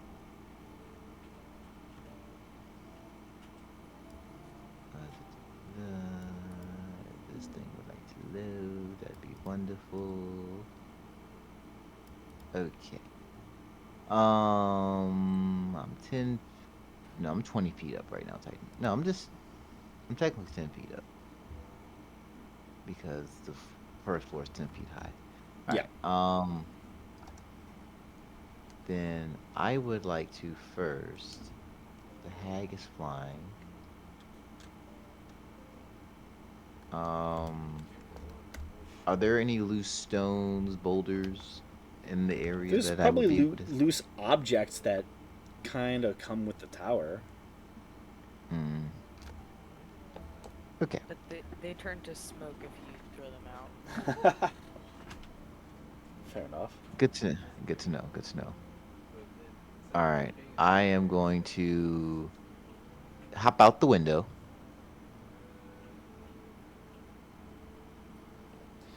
Okay. Yeah, You will take fall damage. Um, nothing crazy. And you fall right in front of the front door to the abode. So you're landing in the insect plague. Oh yeah. Yeah. It's all right. It's a little trippy, but yeah. It's okay. It's okay? It's fine. Okay. It's fine. Let's do it. You take 1 bludgeoning. Ooh, how will I make it? All right. Boom. All right. Then I will quicken spell. Use Investor Stone. Then my main action, I will Terran Fist the one right by the door. Normal roll. It is I don't know if insect plague. obscured. Let me just you can probably get advantage by going between the two of them. You can get advantage by going between Flanking the with two. Senti. Oh, okay. Cool. I'll do that then. Okay. I'm cool with that. I can make that work. All right. Awesome. Terran Fist. Advantage. 27 to hit. That definitely Or- hits. All right then. 19 bludgeoning and 18 force.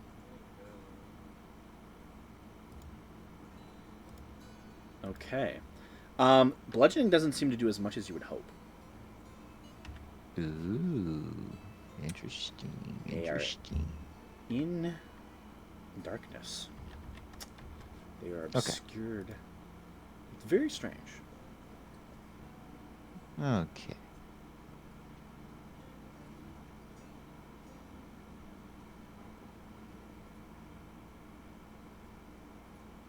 Anything else?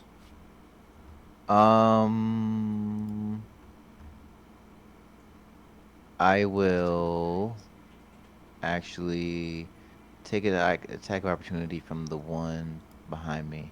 And I'll sidestep. No, I know it. Never mind. I'll stay right where I'm at. Don't worry about it. Okay. Yeah. Gotcha. Just so for reference, the hag is almost actually. I think the hag is directly above you. Well, no. Sorry. Okay. The hag is here on the map, technically. Like, if you picture the tower being exactly right there, that is technically where she is. On the real map. It's weird. Okay. It's weird. It's like multiple different instances of a map because it's so many floors. Okay.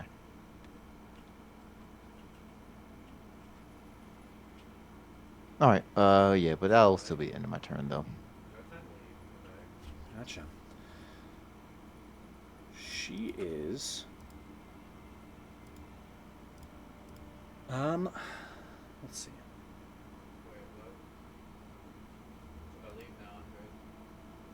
Hmm.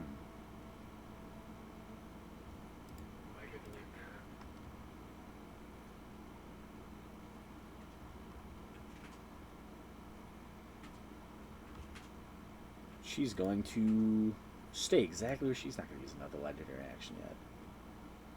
There's no reason for her to use it. Okay. That brings it back to one of the Hungries. Do I take damage while for being in the swarm at the end of my turn?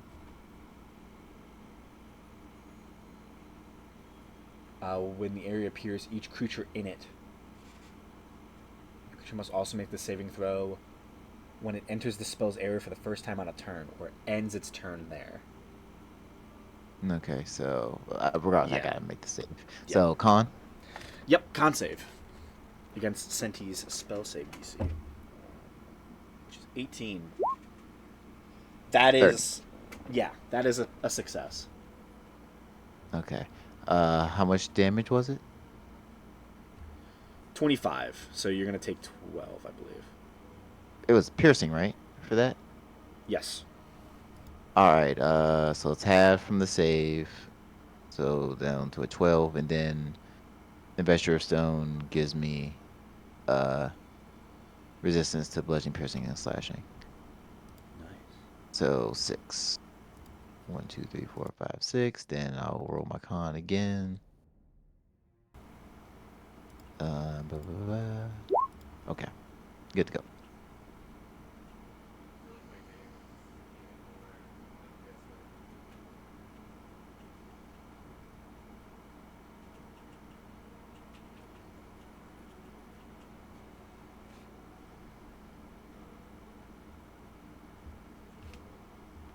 Okay.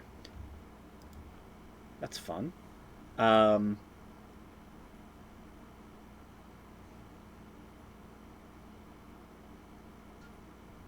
Yeah, this entity is just going to claw you. Ash. With advantage. I'm going to use the new dice still. That is a nat 20 to hit. Ooh. Isn't he fancy? Mm-hmm. So that, let me get my dice.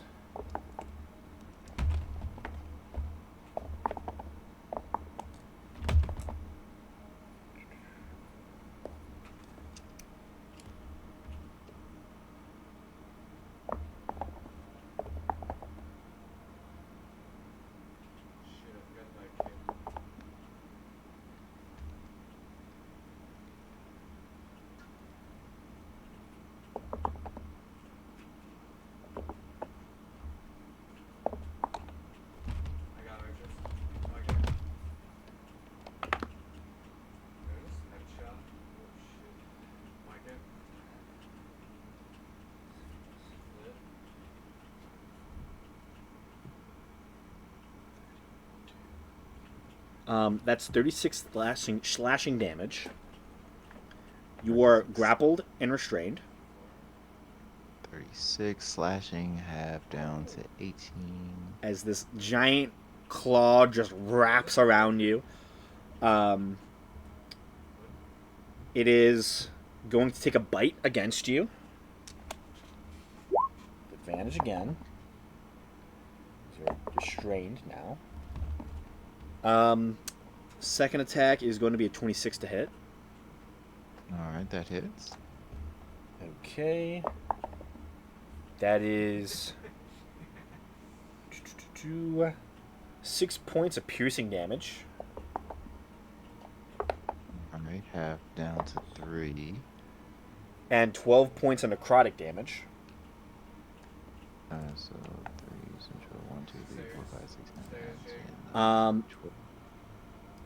Con save again. It's going to move forward. And it's going to attack Senti with its claw.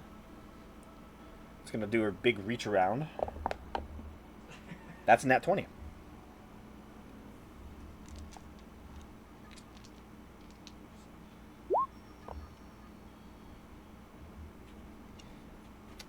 Good.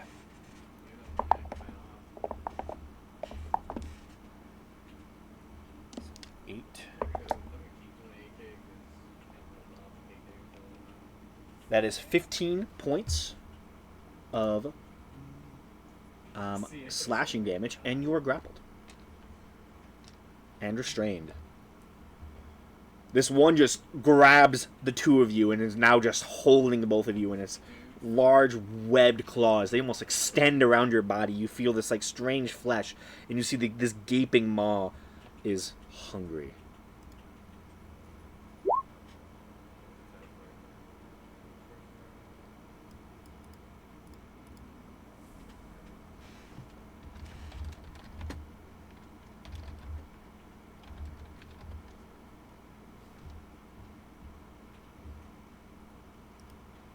It takes 3 damage.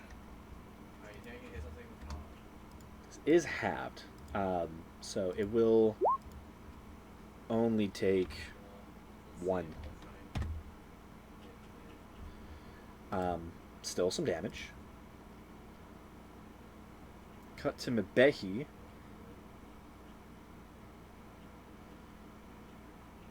So since I'm saying this room, this tower is all the same type of flooring because it's the bedroom.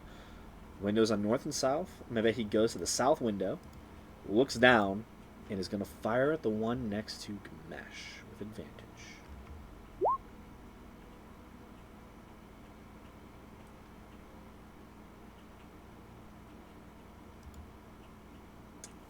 Even though they are obscured.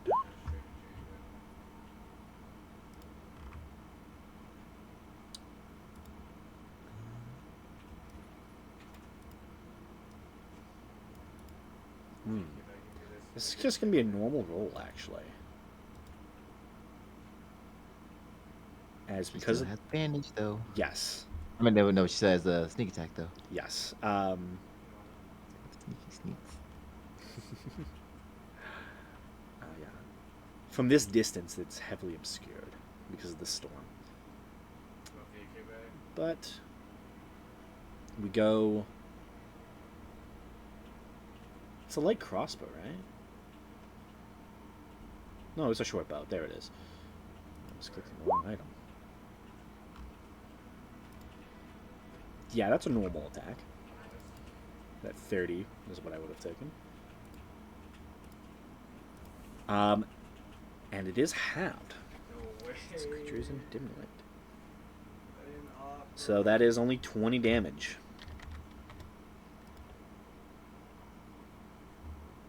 And of Mebehi's go, it is Faradir. Okay. This is not a great place to fight. How?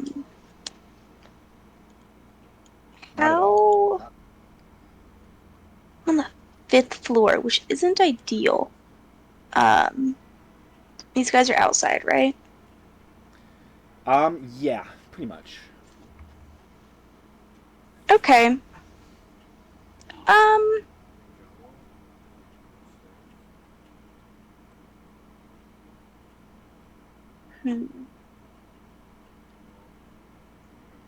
A window, right? I have a window, right? Yeah, Mebehi's in, looking at it. Alright. I guess I jump out the window. Okay. So. It would just take so long to go down all the stairs. Oh, yep. So I'll you do my pull- best to tuck and roll parkour out a 5-story window. Make a dex saving throw, please. Okay. Yeah, that's about right. Okay. You fall out the window, Fucking break my leg. and you go prone as you fall 50 feet. Ow. 11,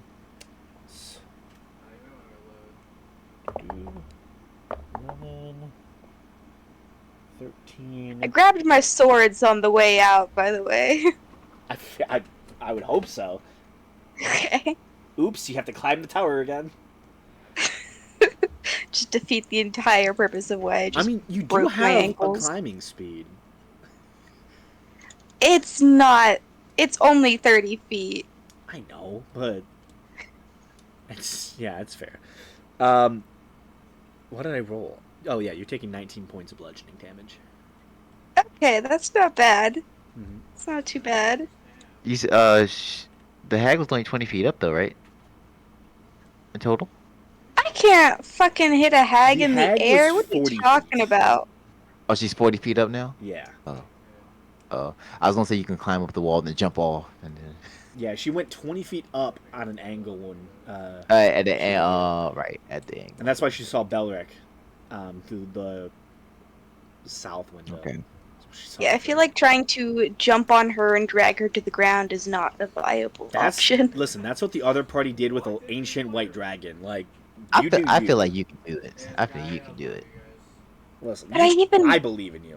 You want She's to? on the opposite side of my window. No, no, she's not. She's actually on the south side. No, That's- no. So Yeah. this layout is just so we can see the floors, but everything the south for one is the south for all. Yeah.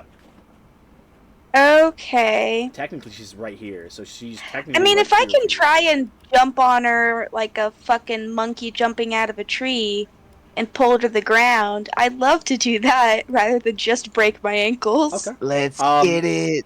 So go ahead. Yeah, I'll try it. Roll me.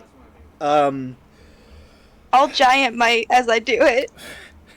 Fair enough. I'll get big. You giant might. Okay, so you get big. As you jump out the window. Go Mhm. ahead and roll me. Let's do this as an attack roll. Roll me a d20.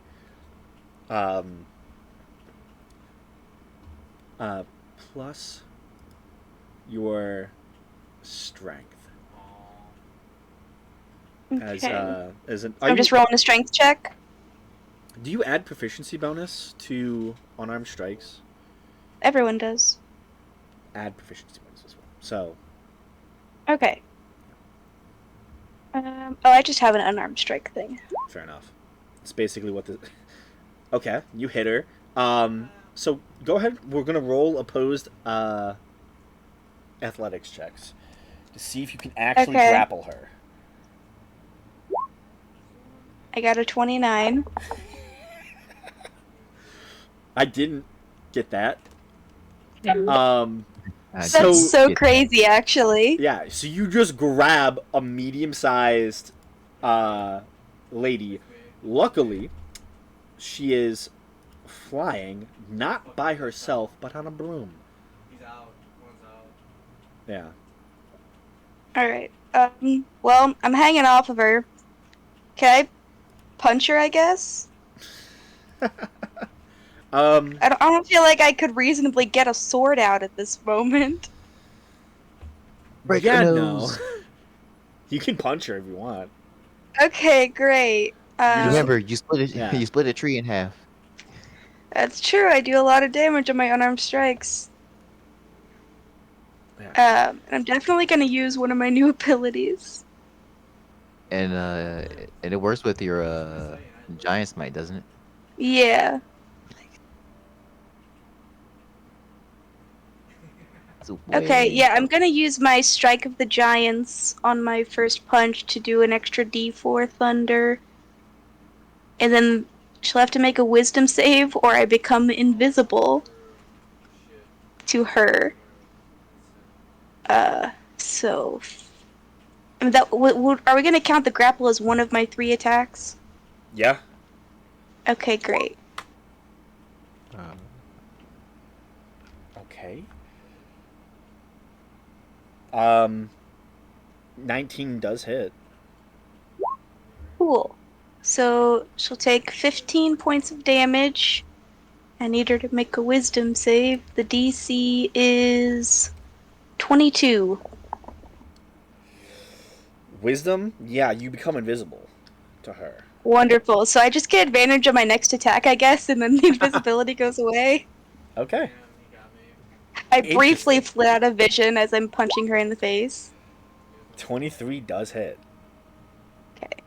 Don't get the extra D4 on this. Okay, for another 10 points of damage. Damn. Yeah. You just I'm just like land- holding onto her with one arm and just punching her with the other. None of you have any of you played Halo? Oh god, I'm not wearing my armor. My AC's so low. Mhm. Oh no. I'm just getting like Oh no! I don't know if any of you have ever 13! played. Oh no. Oh, you talking about when they hop on the wraith and just face That punching it? that or in Halo 2 when you hop on the prophet's little floating chair and you just start punching him in the face. Punch him right in the face. Yup, that's what I'm imagining right now. Is they're just like punching an old woman in the face? Exactly. No I love it. remorse Hold up. at all. Oh my god, there's a dog in my room. Get out! Oh no. Okay, Sorry, Faraday, he's very much not allowed in my room. yeah, you punch this hag in the face a couple times. The end of your turn, the hag's gonna fly with the broom's movement. It's just gonna go upwards. Alright, we're going for a ride, Yeah. baby! The hag is now an additional 50 feet up, so you're 90 feet up in the air. Cool. Yeah, she's not happy. That'll bring it to Seer. Oh, I have to Yes. roll. Oh man, I have to roll for the storm now. Continue. This thing, right? That's within 5 feet of my hound, right? It is. Okay. The hound is going to make an attack.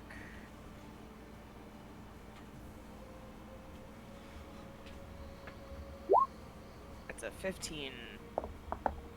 Against these hungry guys is a miss.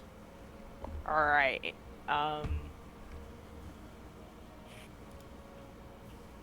Can...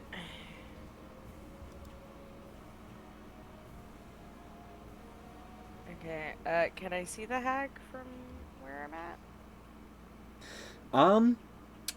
You're still on the second floor. If you go to the window, potentially. It would be actually probably not. You might know where she's at, but it's heavily obscured because of the storm. Okay, then I will just spend as much movement as I need to get downstairs, I suppose. And then from here, can I target this thing? Yes, you can. Alrighty.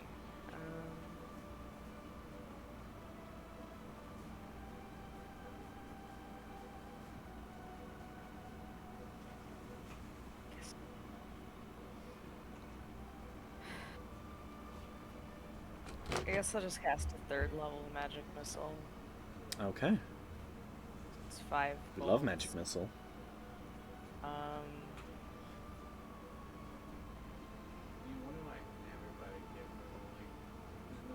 Yeah, I'll just send all 5 into this creature next to Cinti.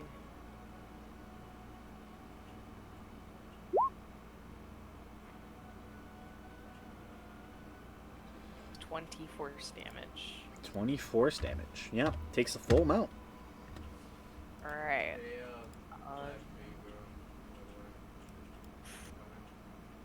Do I have any bonus actions that are worth anything right now? No.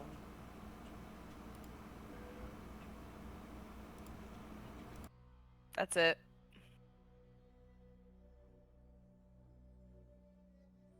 Okay. That's the end of your turn. The sorrow is going to go.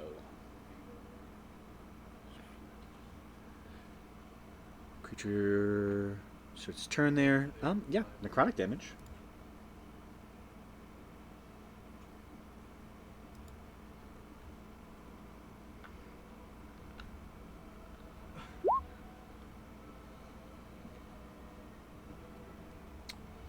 Let me just roll his save.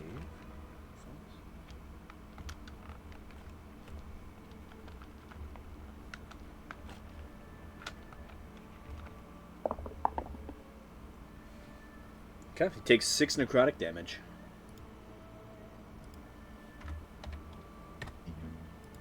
Takes the full brunt of it too. He also needs to make a con save for your insect swarm. Oh, the bugs are gone.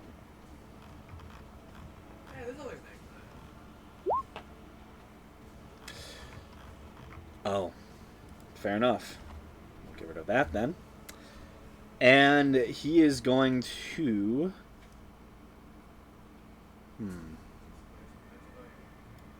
You are... Ooh, yeah, you are already restrained. He is going to... He can't see the dog.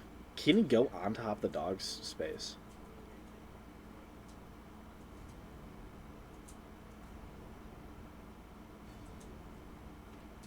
You can't attack it either.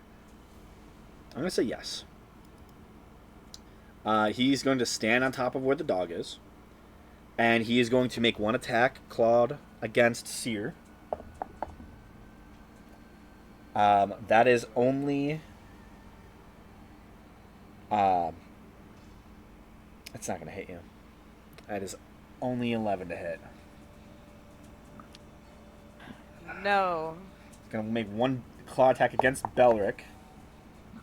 That is probably going to hit. That's a 27.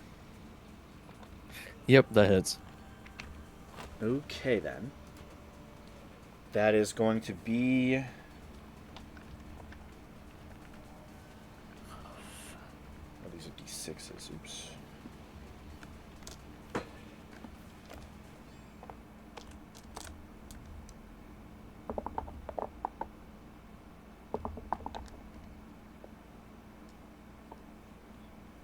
Eight.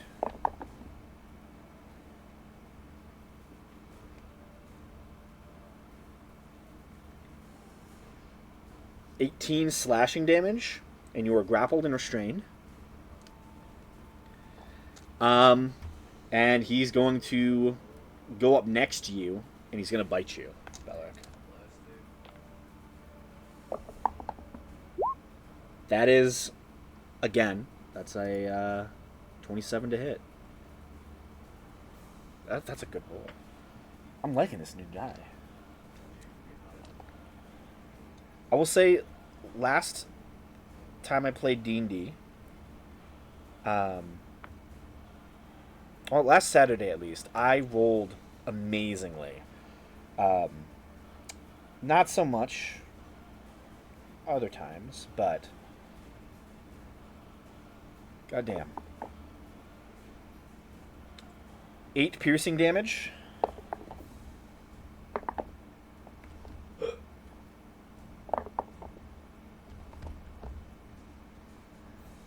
Not too bad. And only 9 necrotic damage. That's whatever. That is its turn. And now, Susan. Faradir.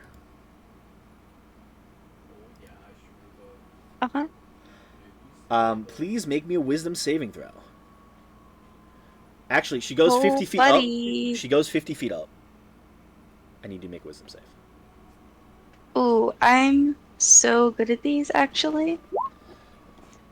I'm gonna Indomitable. Interesting.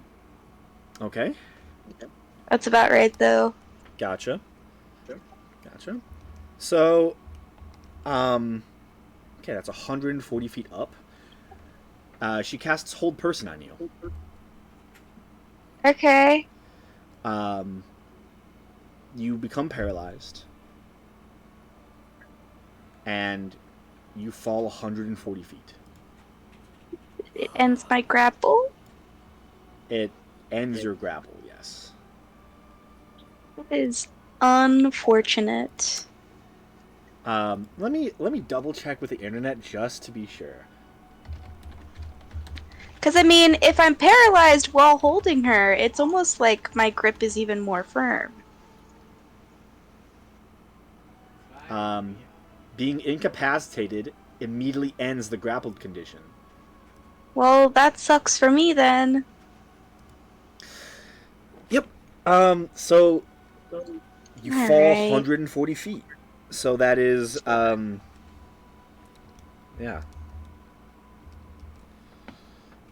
I have to roll 14d6 now. Yeah. Isn't it capped at something? I think that's a stupid rule. Don't cap it. Fine. I can take it. It doesn't cap until like 20 though, anyway. That's Fair true. enough. 14d6. You fall 1,000 feet. You You take should have to 59 take 100 points. d6. 59 points Ow! of bludgeoning damage. And the hag is 140 feet in the sky. I have 169 hit points. Nice. Nice. It's the end of the hag's go. Just make a fucking crater in the ground when I hit. Yeah. So, Kamesh, you just hear this loud boom as Faradar just falls right next to you. And you're still held. You're paralyzed still. Okay, yeah, I can't even talk. Great. Faradar thinks some inappropriate words. Non-Twitch friendly words. You can say them. This is an adult Twitch. Well, technically, I can't. Faradar can't speak. Yeah. You also have to use your imagination. Fair enough. Senti.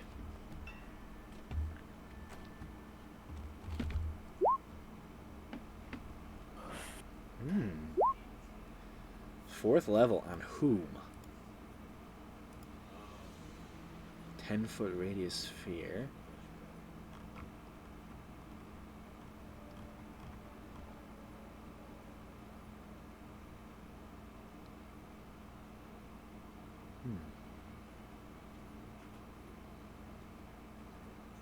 You can... Well, it's a 10-foot radius, so it's a 20-foot diameter, right? So you could probably... You could get both of them.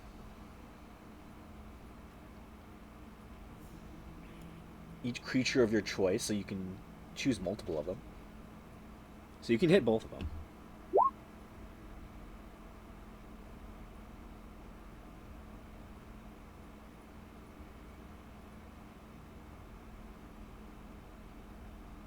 Yeah, it's a good spell. Gotcha. So they both need to make con saves. Against your... That's a fail. That's a bigger fail, actually. Yeah, they both fail.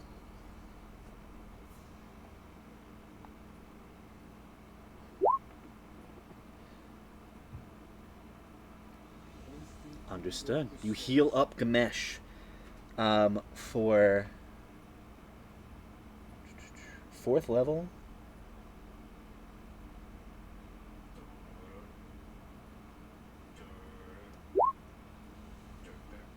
Ooh. 14 necrotic damage to them. 14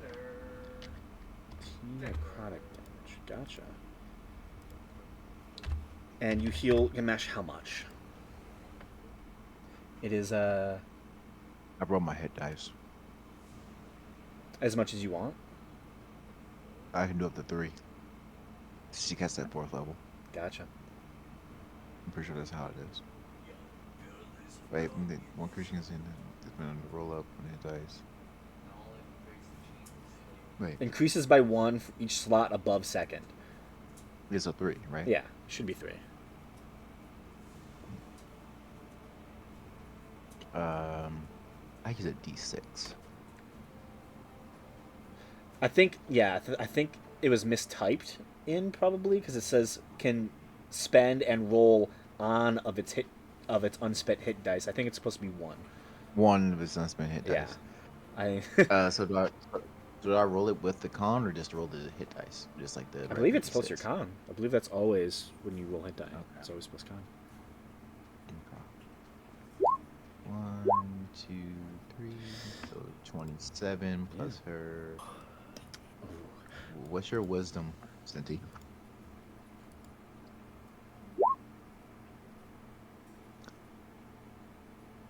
Nice. All right. So 31. Actually, you gain a number of hit points equal to the roll. So I'm gonna have to negate what I said earlier.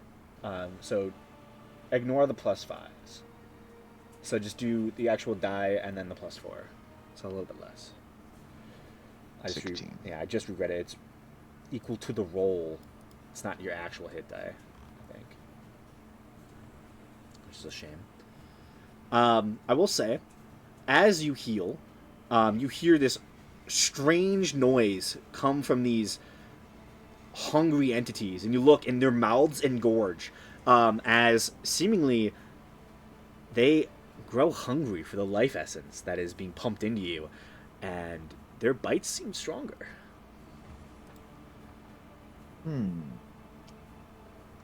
Okay. Okay. Okie dokie. Uh-huh. And she's 140 feet up. Yep. At the end of Senti's turn, legendary action, she's going to move her speed downwards. So now she's only 90 feet. That's the end of Senti's go, though. And that brings it to Belric.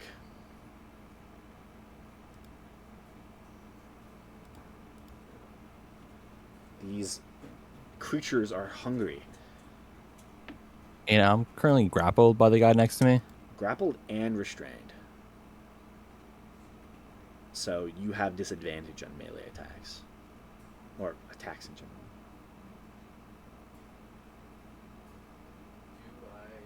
They have big... Yeah, medium also claws. attack him anyways. Fair enough. 26 does hit. And I'll use a 4th level Divine Smite in this one. Okay.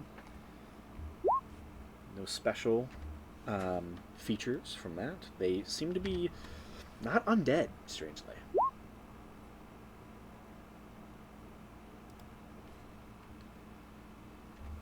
But still some hefty damage. That one's taking a beating. And now that it's in the actual tower, it is not taking half damage from the slashing. It's no longer in a dim light, as it's in your tower now.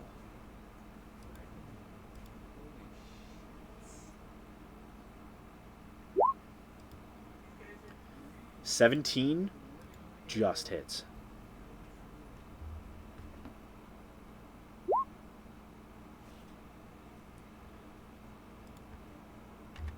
Okay.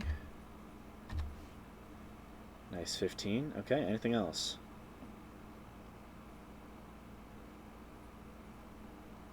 Nope, that's it.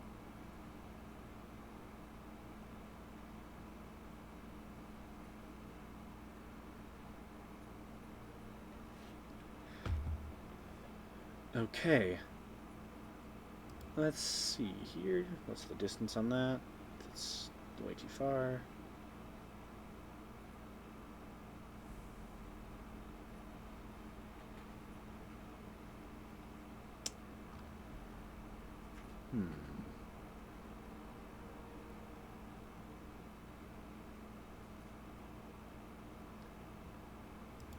Interesting. Yeah, the hag's just gonna use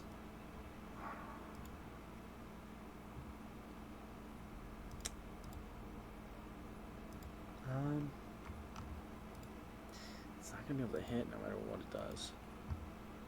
The hag's just gonna stay. It's not gonna use a legendary action actually. Gamesh, it's you. Alright, how close is she now? She's 90 feet up. 90 feet up. Yeah. Straight up or like at it?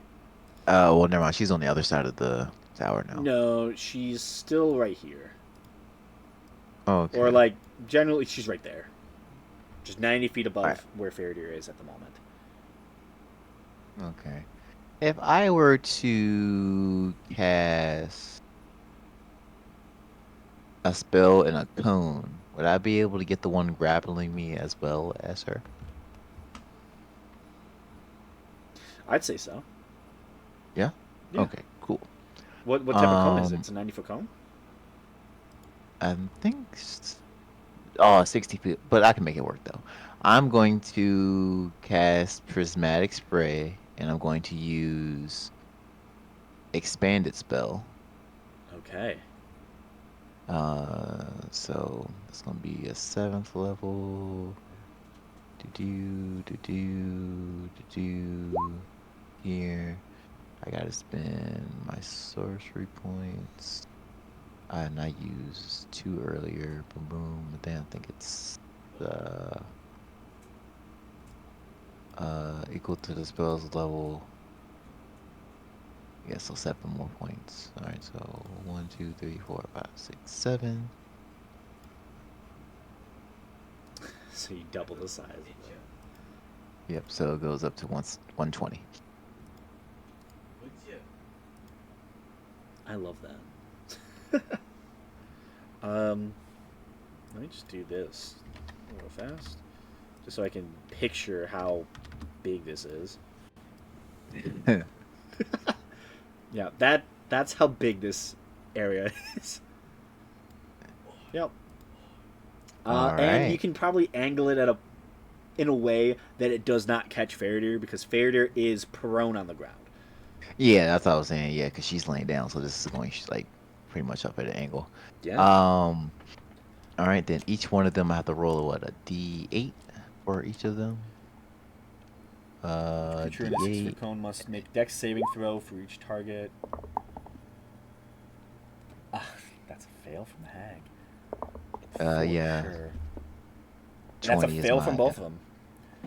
All right. So you roll for the hack first. Yeah. All right, then she got a 1, so I think that one's just fire damage. Yep. Yeah, it so she is. takes she takes 10d6 fire. And 2 is acid And- damage as he gets orange. Yeah. And I'll roll those. Nice. 10d6 of fire, then 10d6 of acid. Lovely.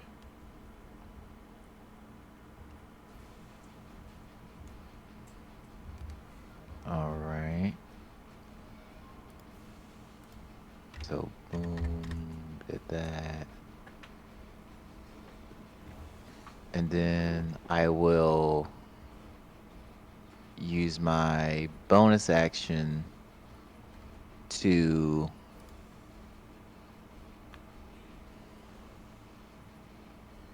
use my what's it called? Stone Aegis on Belric is still being grappled, right?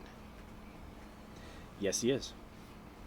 Alright, then I'll use my Stone Aegis on Belric. Got you. That's your turn.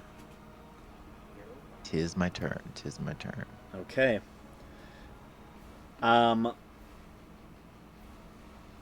Big, hungry looking dude is going to let's see.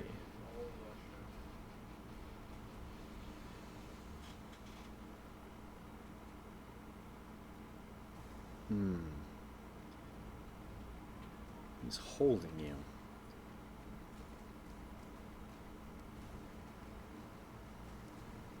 I forgot you can't make claw attacks. He's gonna bite you, Ganesh. He opens up those big jaws, and with advantage, he gets a nat 20.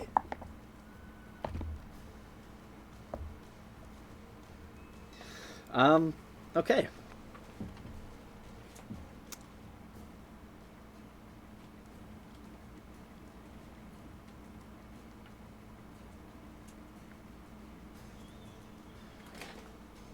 Oh my goodness.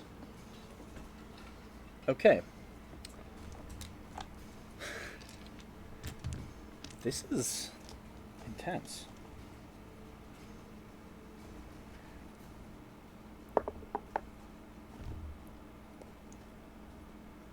You take 10 points of piercing damage, first off. Okay. Reduce down to 5.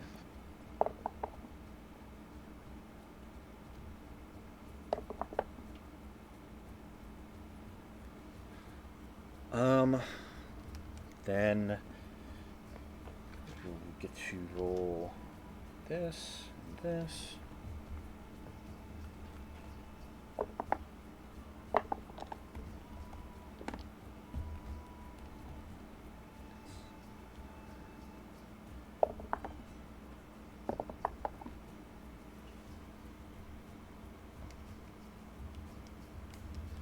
And you take a total of... Oh, hold up. So that's without me doubling it and rolling extra die. Oops. You take 8 more piercing damage. Alright, so 9 in total. 9 total piercing. Yep. And I already told you... I haven't told you any necrotic, right? No necrotic yet. Okay. 8. Okay, wow.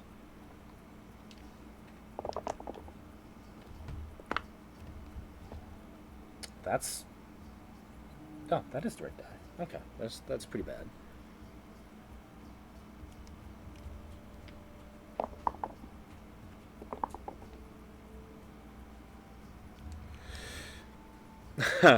It's not as bad as it could have been. I rolled kind of shitty near the end.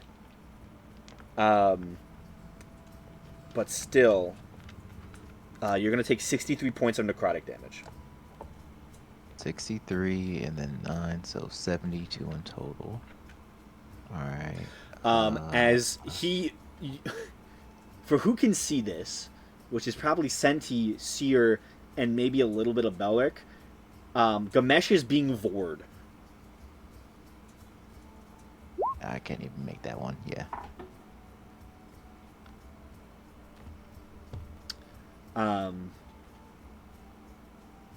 Yeah. That's its turn. Okay. Mabehi is Okay. going to shoot the hag. Actually, I have to roll... Does she want to hide first? She will. I do have to roll for the hag, though, because hold person is concentration, and I forgot that. Which she is going to easily make. I think DC was like 15, maybe 16. I think it was actually 16, yeah. It's a definite save. So Mabehi is going to hide. As a bonus action. Get like 5 bajillion. I think that's what C in Baldur's Gate. Find it. There we go. She has advantage. Cool. Yep. She hides and is going to fire the short bow at the hag. With advantage. That is a 26 to hit. Which does hit the hag.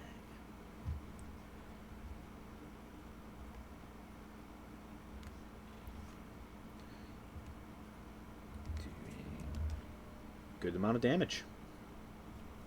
You just see a small little kobold head peer up from the open window on the 5th floor, and just a single bolt goes sailing upwards and just slams into the hag on her little broom. Let's roll for the con save.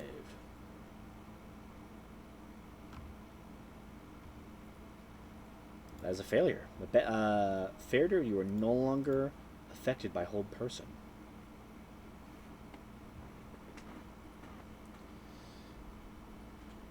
It's your turn, Fairder.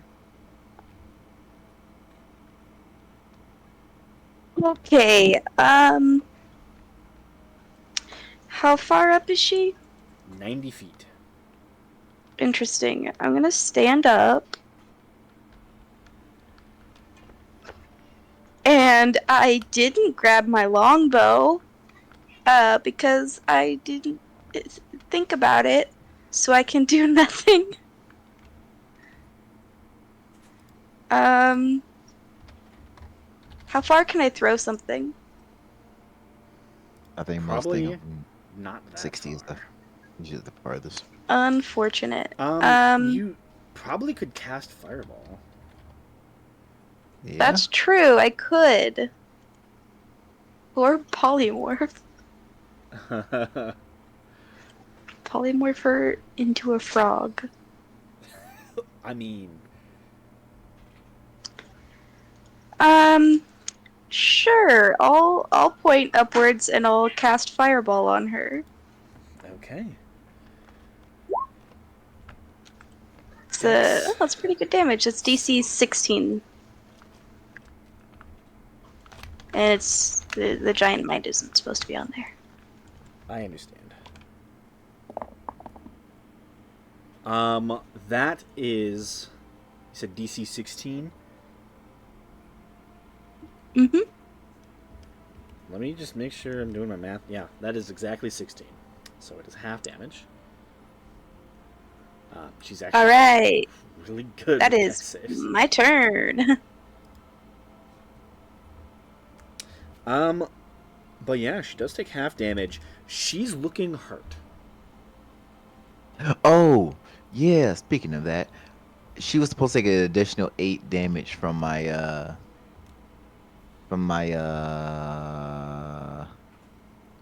what's it called? I have so many goddamn things going on. My Stone's Edge, you know, where the 8 force damage. I can 8 apply it to additional one of the damage. people. Yeah, 8 additional force damage to her. Forgot all about it. I didn't actually roll it inside the Oh, hold up. I did her health wrong.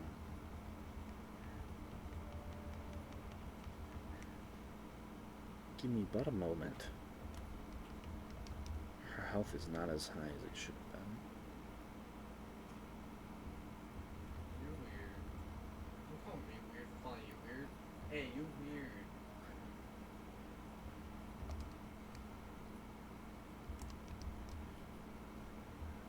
You're truly a horrible person. Okay. Yeah, she's looking hurt. Like, she's starting to take some damage. She's not as low as I thought she was, actually. But she's been taking some damage. And I added on that extra 8. You said Bellard, right? I mean, Gamesh, right? yeah. Gotcha. Okay. Fairder, that's your turn? Yup. Yup. Okay. She's going to use a legendary action. She moves 50 feet downward. She's 40 feet from the ground. Flies right past Nabehi. That brings it to Seer. Yeah. Where is she in? I can't see her. I assume. At the start of my turn, Yeah, you cannot. this guy, my dog, still exists. Mm-hmm. Just stays there, so it's gonna make an attack.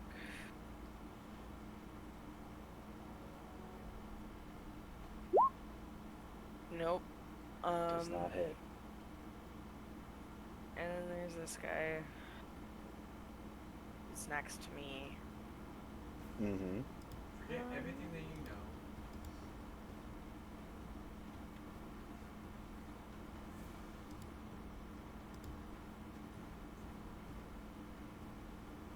Do I let the enemy get the What else will I do?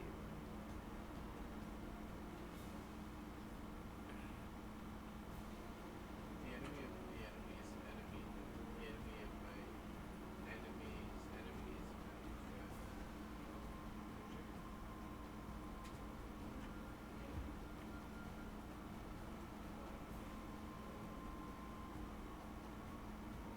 friend.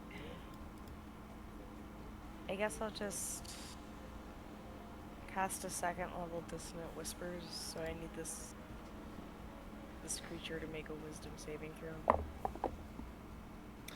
That is The DC a 17. 16.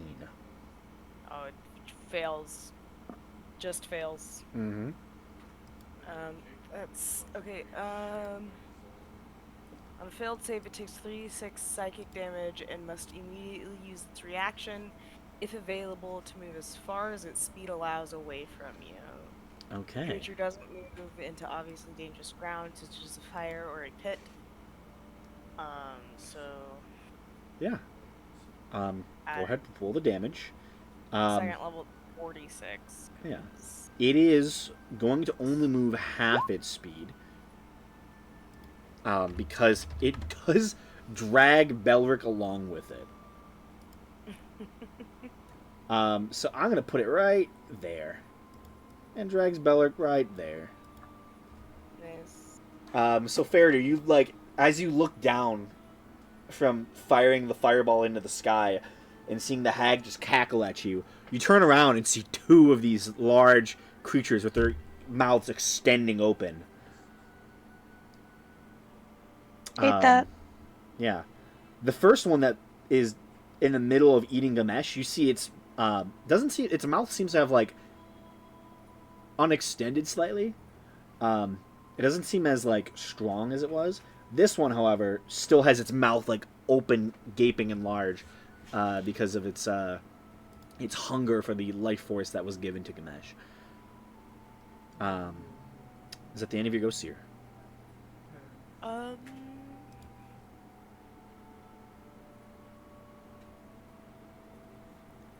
Yeah, I don't think I have any bonus actions that are worth anything here. Perfect. That brings it to this guy, who doesn't have anyone else to hold, sadly. He is going to make his con save, which is an 18. Oh. Yeah, this is the other one. Yeah. Fair enough. He's holding Belric. He's going to attack Faraday with advantage. He's going to try to hold you, Faraday. Why does he have advantage? Because of his life hunger. He has two effects. Oh. He has advantage on attack rolls and his extra damage on his bite. Okay. That is going to be a 26. Yeah, for sure. My AC is 13 right now. I am sorry about I'm wearing my nightgown. Got that. her in the nightgown. The winter gown. Made for winter evenings, such as this.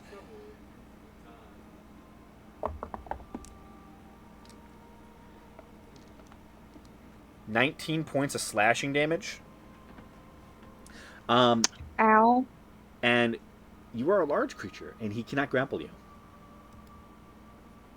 So his claw is Nice. still free, but he will bite at advantage against Belric.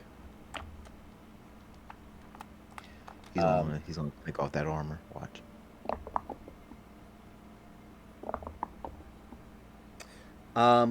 That is going to be 24 to hit.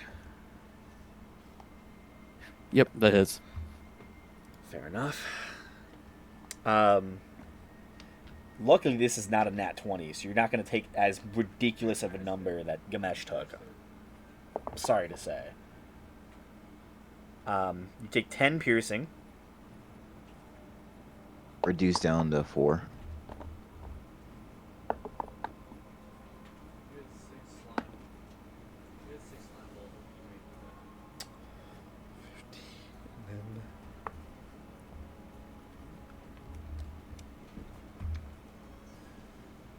Yeah, I'm sorry I hit you, Gamesh, with so much damage. These things don't mess That's around. okay. They don't mess around, apparently. I'm a really built sorcerer, so it's okay. You can handle it, yeah, for sure. If it was Seer, it'd been a problem. Yeah. 39 necrotic damage to you, Belric. You get you reduce piercing damage from your feet too, don't you? Yeah, but I'm not currently wearing my armor, so Oh, I don't think yeah. it'll apply. Yeah. Oh, yeah. Kind of need armor for heavy armor master. Yeah. All right, but yeah, that first initial 10 from the piercing is still reduced down to 4 because of the stone ages. Oh, okay. Yep. And that is the entity's turn. Its jaw kind of hinges back together to an extent as it's the end of its next turn. So that's all good. The hag is going to go.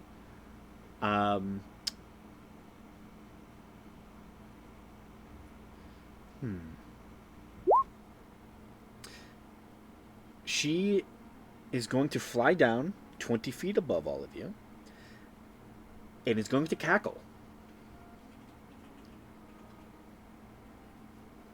I need everyone who is not immune to cold damage to make me a con saving throw within 30 feet of her, which is going to be everyone.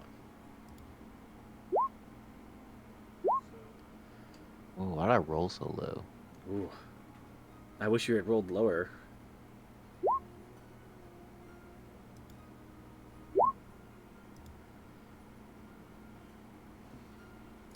Okay.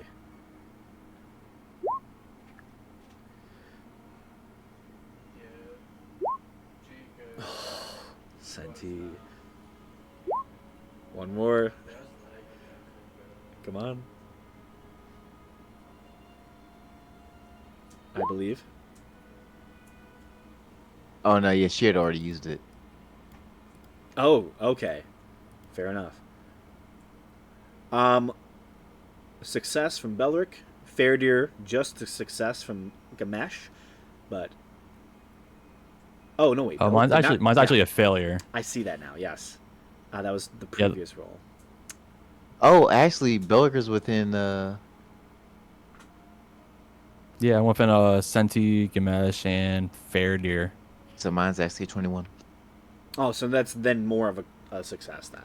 It would have been just a success for 17. Oh, Um, okay. Yep. But Belric, you fail. Senti fails. I think all people have passed is me, Faraday, and Seer. me and Faraday. And Seer. I don't know. Well, Seer fails, yeah. Yeah. Okay. So, Belric, Seer, and Senti. Each of you is now vulnerable to cold damage. Your speed is halved. You cannot take reactions.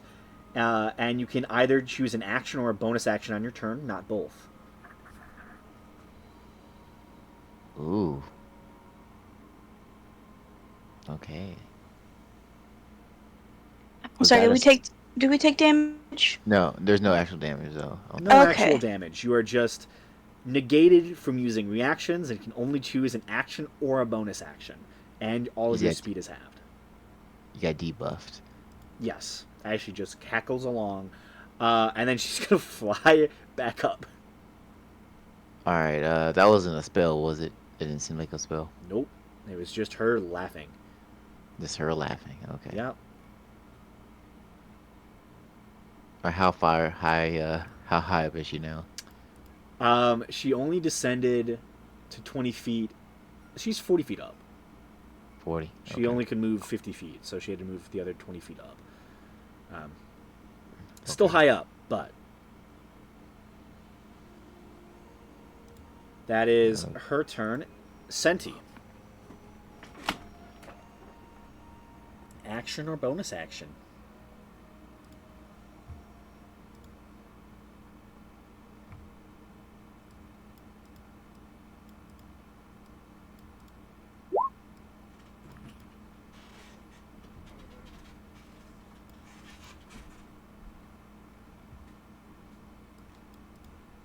So action it is.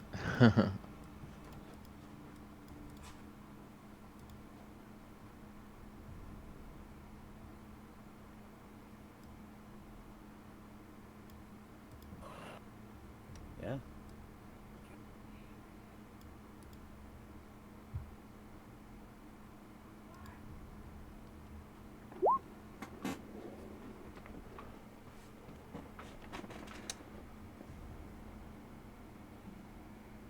On which one? that one. Okay. That is only an 11. It'll fail.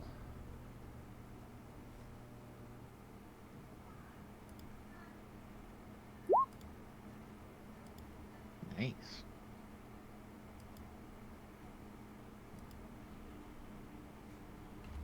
Nice.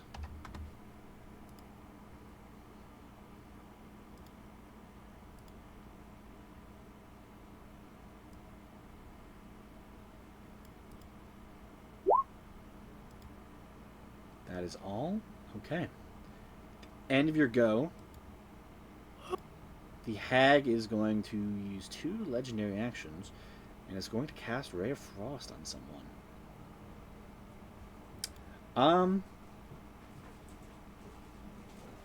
Ooh. Yeah, it's going to be against Belric. She has advantage on you, and you are vulnerable to cold damage at the moment. So, has to be you.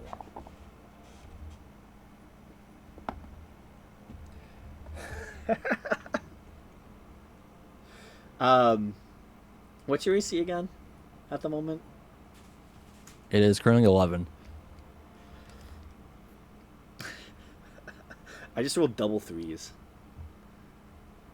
That is a 10. Ooh. That misses. Oh wow. Nice. Yeah, she's not that good. Technically, she only has spells because of that coven. Otherwise, she only has, like, stupid spells. That's the end of the legendary action. It's Belric.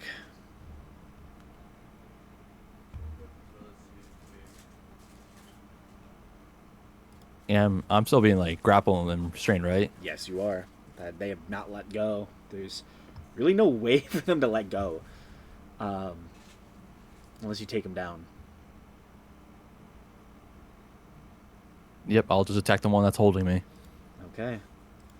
It's this one right here. Does he get advantage because he's flanked with Viridier? I'd say so. So no more roll. Yeah. 30 hits. And I'll use another I'll use a first level of Divine Smite on this one. Okay.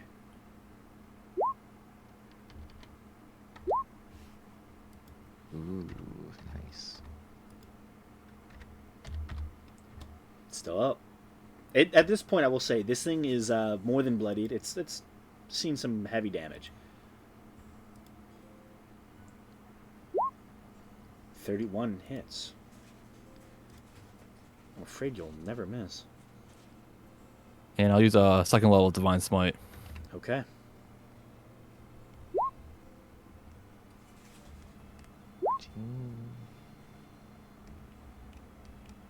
Uh, 27, 29. 29 damage. Hell yeah. It's frail and weakening. Does not look like it's going to survive much longer. That your go? Yep, that's it. Okay.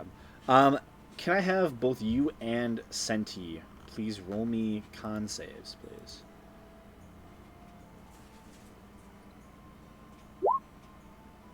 Okay. Both of you save. You are no longer affected by the numbing cackle. That's the end of your turn. I forgot to mention that.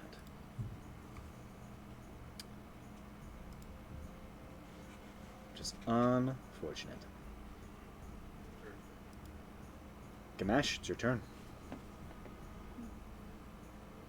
Okay. I will say at the end of Belric's turn, she flies an additional 50 feet up. Oh, you bastard. Alright. So as of now, she's 90 again. Then I will. I was about to get her. Alright.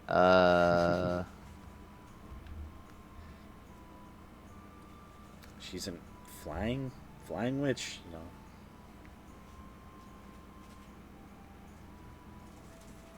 He's scared of the ass whooping. You know what? Chain lightning. Okay. And it's obviously he's gonna hit both of the two greedy bastards. The hunger. Yeah. They're just hungry little guys. And the 8 force damage is gonna go on the one that's grabbing me. Okay. Let's roll that dex save. Fail. Fail. It's one holding Belric will take 49 lightning. The one holding me It takes dies. 49 lightning. Good. Belloc is dropped. And then it takes 49 lightning and the 8 force, the one that's holding you? Yeah. Okay. That one's hurting real bad. All It right. doesn't hit then- the hag, does it? No, she's way too far. Gotcha. Because Yeah, only so- 30 feet between each. Yeah, so it's 150 feet to the first target, and then from there, from Yeah. that target, they can be no more than 30 feet out. So yeah, Oh. she's way too far. Yup. Then goodness. I will quicken spell, and I will use Terran Fist. I'm flanking with Fair Deer, natural 20 That hits. for a total of 50. What's that? 54.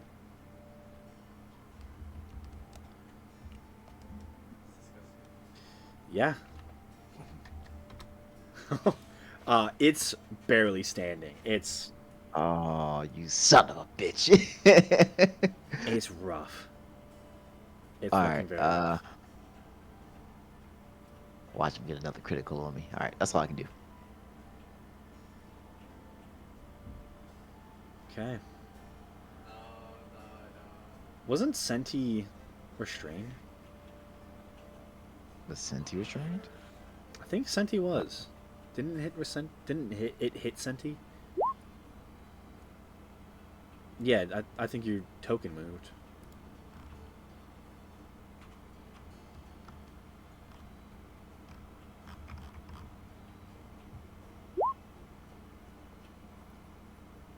No, it. It has 2 Didn't he? claws.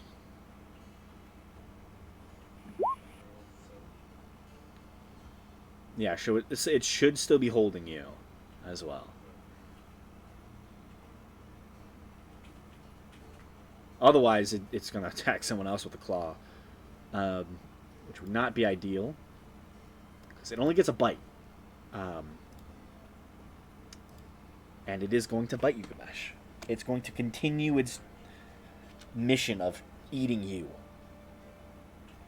As you were healed, and yeah, luckily it's not as strong of a bite, because no one was healed last turn. Yeah, I got the widow. Okay. Not a nat 20. That is only a 27 to hit. That misses. Only a 27? Only a 27. Yeah. Lame. That means it goes higher. That was he rolled a 2. Imagine only rolling a 27 to hit. I will say the nat 20 was only a 28 to hit.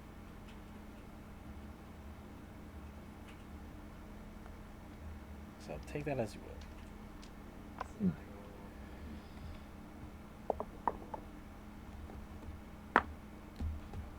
Ooh. That is 12 piercing damage to you. All right. And 14 necrotic damage. All right. As this weird entity just continues to just hold you in one arm and just try to swallow you. He's just hungry. Mebehi is going to look out the window, look up again, and is just going to hide and try to Shot. hit this witch again. Standard Mebehi gameplay right here. Standard Bay. Mm-hmm. Which hits. Fishing for the crit. Mm-hmm. So 42. Oh. I forgot, actually. Did I not roll for Mebehi? Check. Oh. Mebehi does not hide. So does not have advantage. So 14 misses. Why does she not hide? She can't. I forgot to roll for her, but she would have been within the range because she's only 50 feet up in the tower. She would have been on the very exact end of the range of the cackle. It's the end of her turn though, so she can re-roll this con save and still be under the effects of the cackle. She only has an action and bonus action. Do it and I'll. That is Faradir's turn.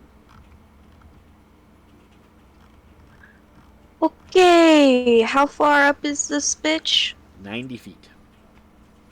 I don't like that. She's a witch. Witch bitch. I'm gonna cast lightning bolt. I'm a there you go. spellcaster now. Ooh, baby. That's a good damage. Ooh, baby. I Except like no, it. not the 6 damage though. I need She to toggle fails. that off. Nice, 31 lightning damage. Mm-hmm. Lots of fun. What a fun And that's my time. turn. That is your turn. Yeah. Brings it to Seer. Yeah, if I hit this guy, will it hurt Gamesh? No. Okay, and how is this guy looking? He's rough. Dude, let's go. He's paper right Okay. now.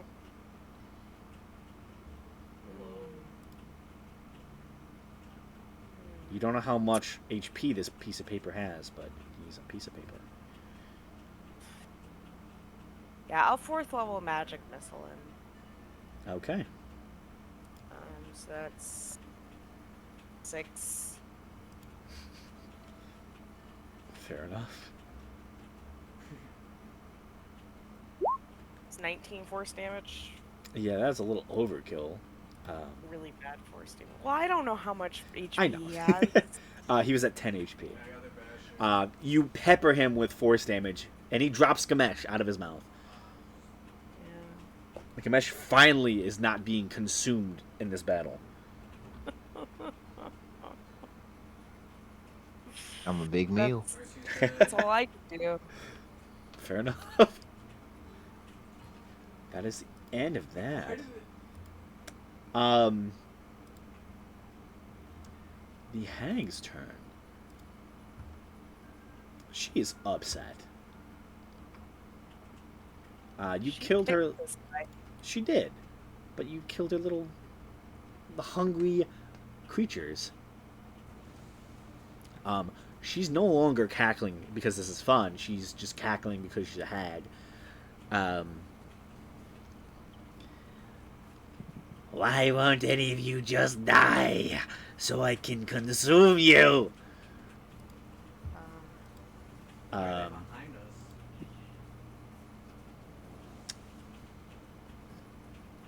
Yeah. She's gonna take off. This fight's no longer in her favor. She will use her action to dash, and she moves 100 feet straight up into the dark sky and into the stormy clouds around. I'll loosely go through initiative. Are any of you giving chase?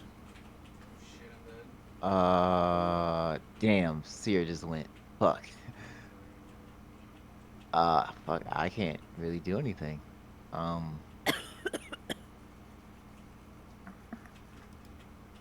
Well, what's her total distance now? Now she's like 190 feet into the storm. Is it 190. possible to see her at all? Give me 1 second. If only I You had do my know The longbow. storm is breaking. It seems that whatever spell she had cast to summon this storm, it's no longer working, and you can slightly see an image. Probably not for much longer, but you can Okay. kind of see her. You said she's 190. Yeah. I could do that. Alright. I'm gonna do something. Okay. I don't have anything with that much range right now. How was she looking when she left? Bloodied. Bloodied? Yeah. I'm a cast avalanche. Oh. Can you post that, please? Okay.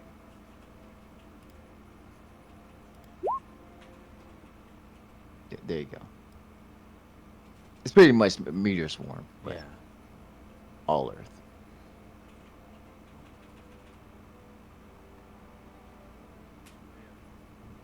Okay.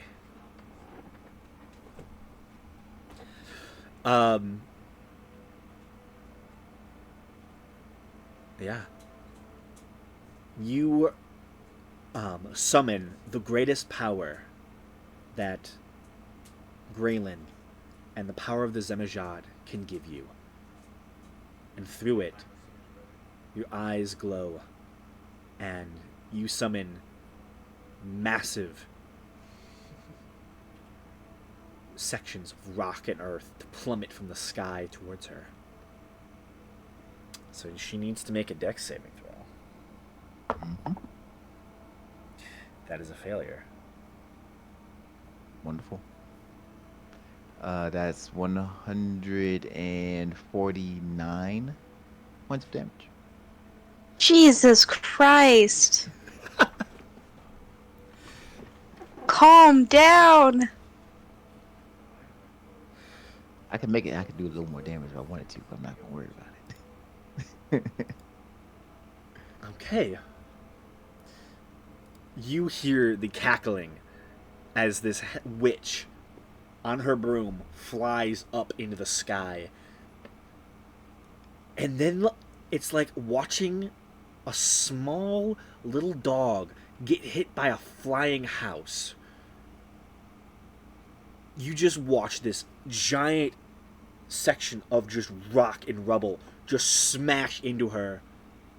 And you just watch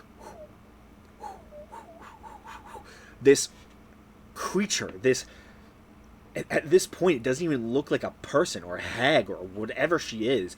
It just looks like wet mess riding down, stuck to the broom itself. It's almost if she was smashed into the broom and formed around it. And you watch it just tumble down through the sky and crashes into the side of your tower, bounces off of it and skids off into the snow and ice, and then skids again and skids probably like maybe 120 feet away from the tower. And there's just this streak of red emanating away from the tower. Gamesh, your eyes turn back to their normal coloration. A true, powerful sight.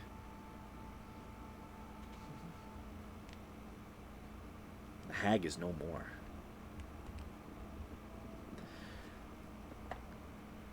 You wait, all of you, a few moments, and then a massive explosion is heard as the rest of the rock and rubble finally hits actual land, and just you watch a mountain of rock explodes outward. Snow goes everywhere. And Ganesh doesn't even look at the explosion. Doesn't even look at what he has caused. Just looks at the red mess, the streak in the snow that was once the hag Susan.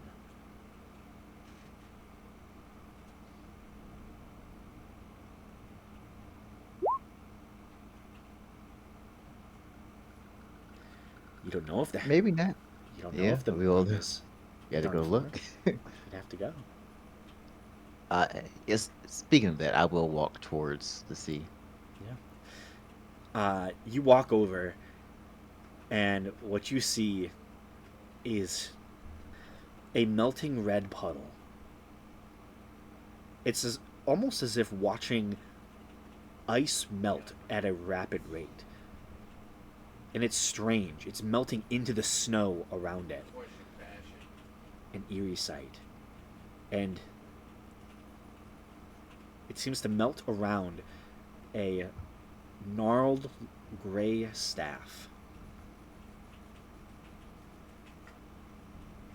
I'll reach down and pick it up. Yeah.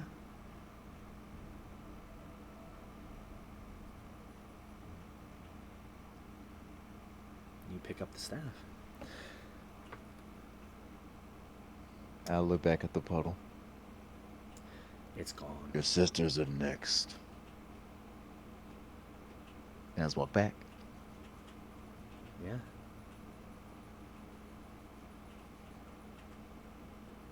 All of you are damaged, and well, most of you are damaged in the heart from the conflict with the flying hag Susan.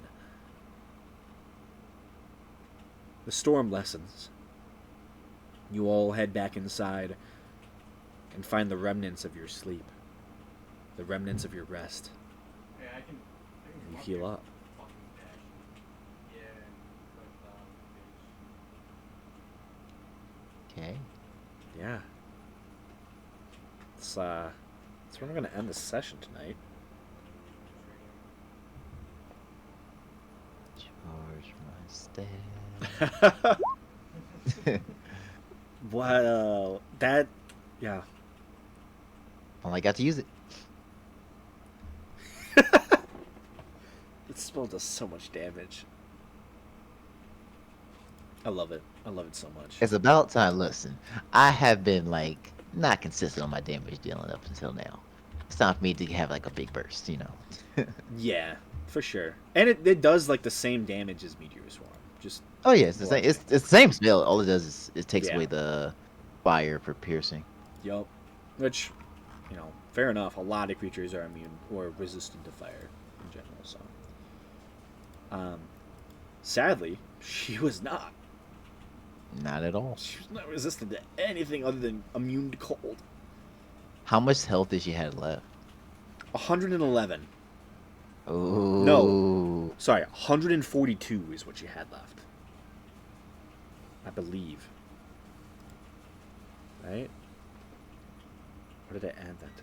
Hold on. Oh, so it's a good thing I cast that. Anything else wouldn't have worked. Yeah, I think she was at 111.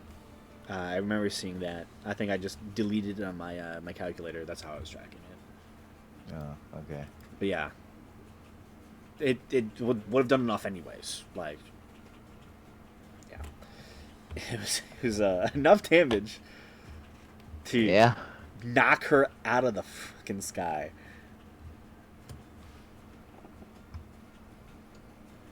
Yeah, All right. wonderful session, all. That was Yeah, that was good. I didn't expect a deal to be made. This is kind of winged it. Hey, I love it. What should I call that? A gnarled staff? Seer, do you want to identify it? She went to bed. Oh, Oh yeah, so I'm just yeah, gonna put it as sorry, I don't gnarled check. staff for now. gotcha. I'll just put it as gnarled staff and Fair put enough. a note to check it. Yep. It's a gnarled gray staff.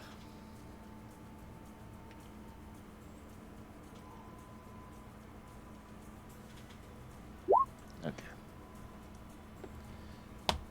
Yeah, very good. Okay. Thank you all for playing. That was wonderful. Hell yeah.